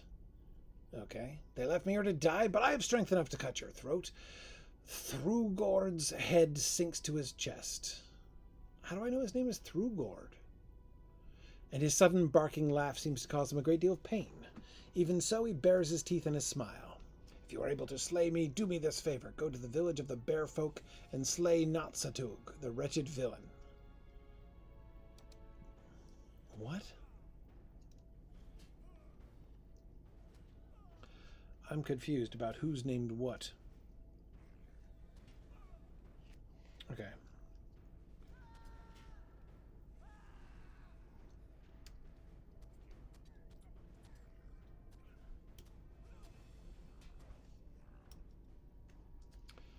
As Thrugord dies, he bares his fangs in a mocking smile. Okay. Now we proceed up to the town.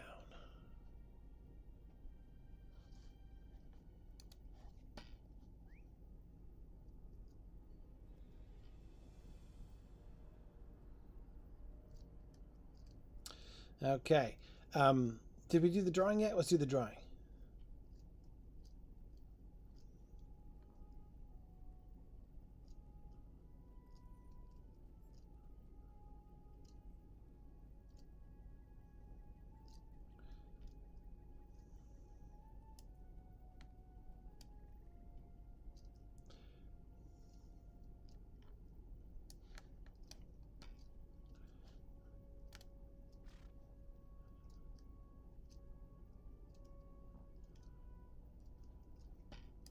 Okay.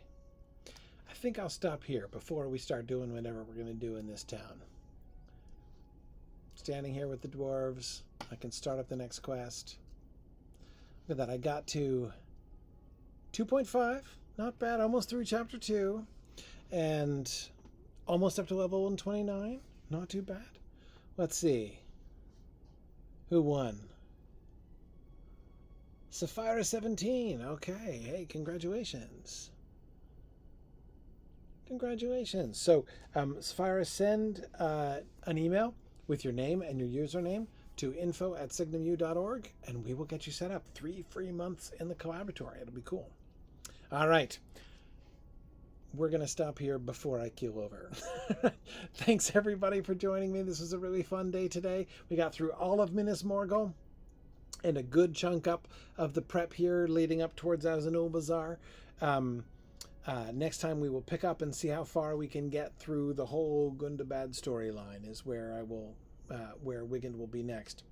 And now I'm going to go to sleep, I think. Thanks everybody. Thanks everybody for joining me. It was a delightful day. Please do keep in mind our Signum fundraiser, signumuniversity.org/donate, to contribute to our annual fund with a tax-deductible donation. Thanks very much everybody for joining me today, and I will see you guys around soon. Thanks everybody. Bye now.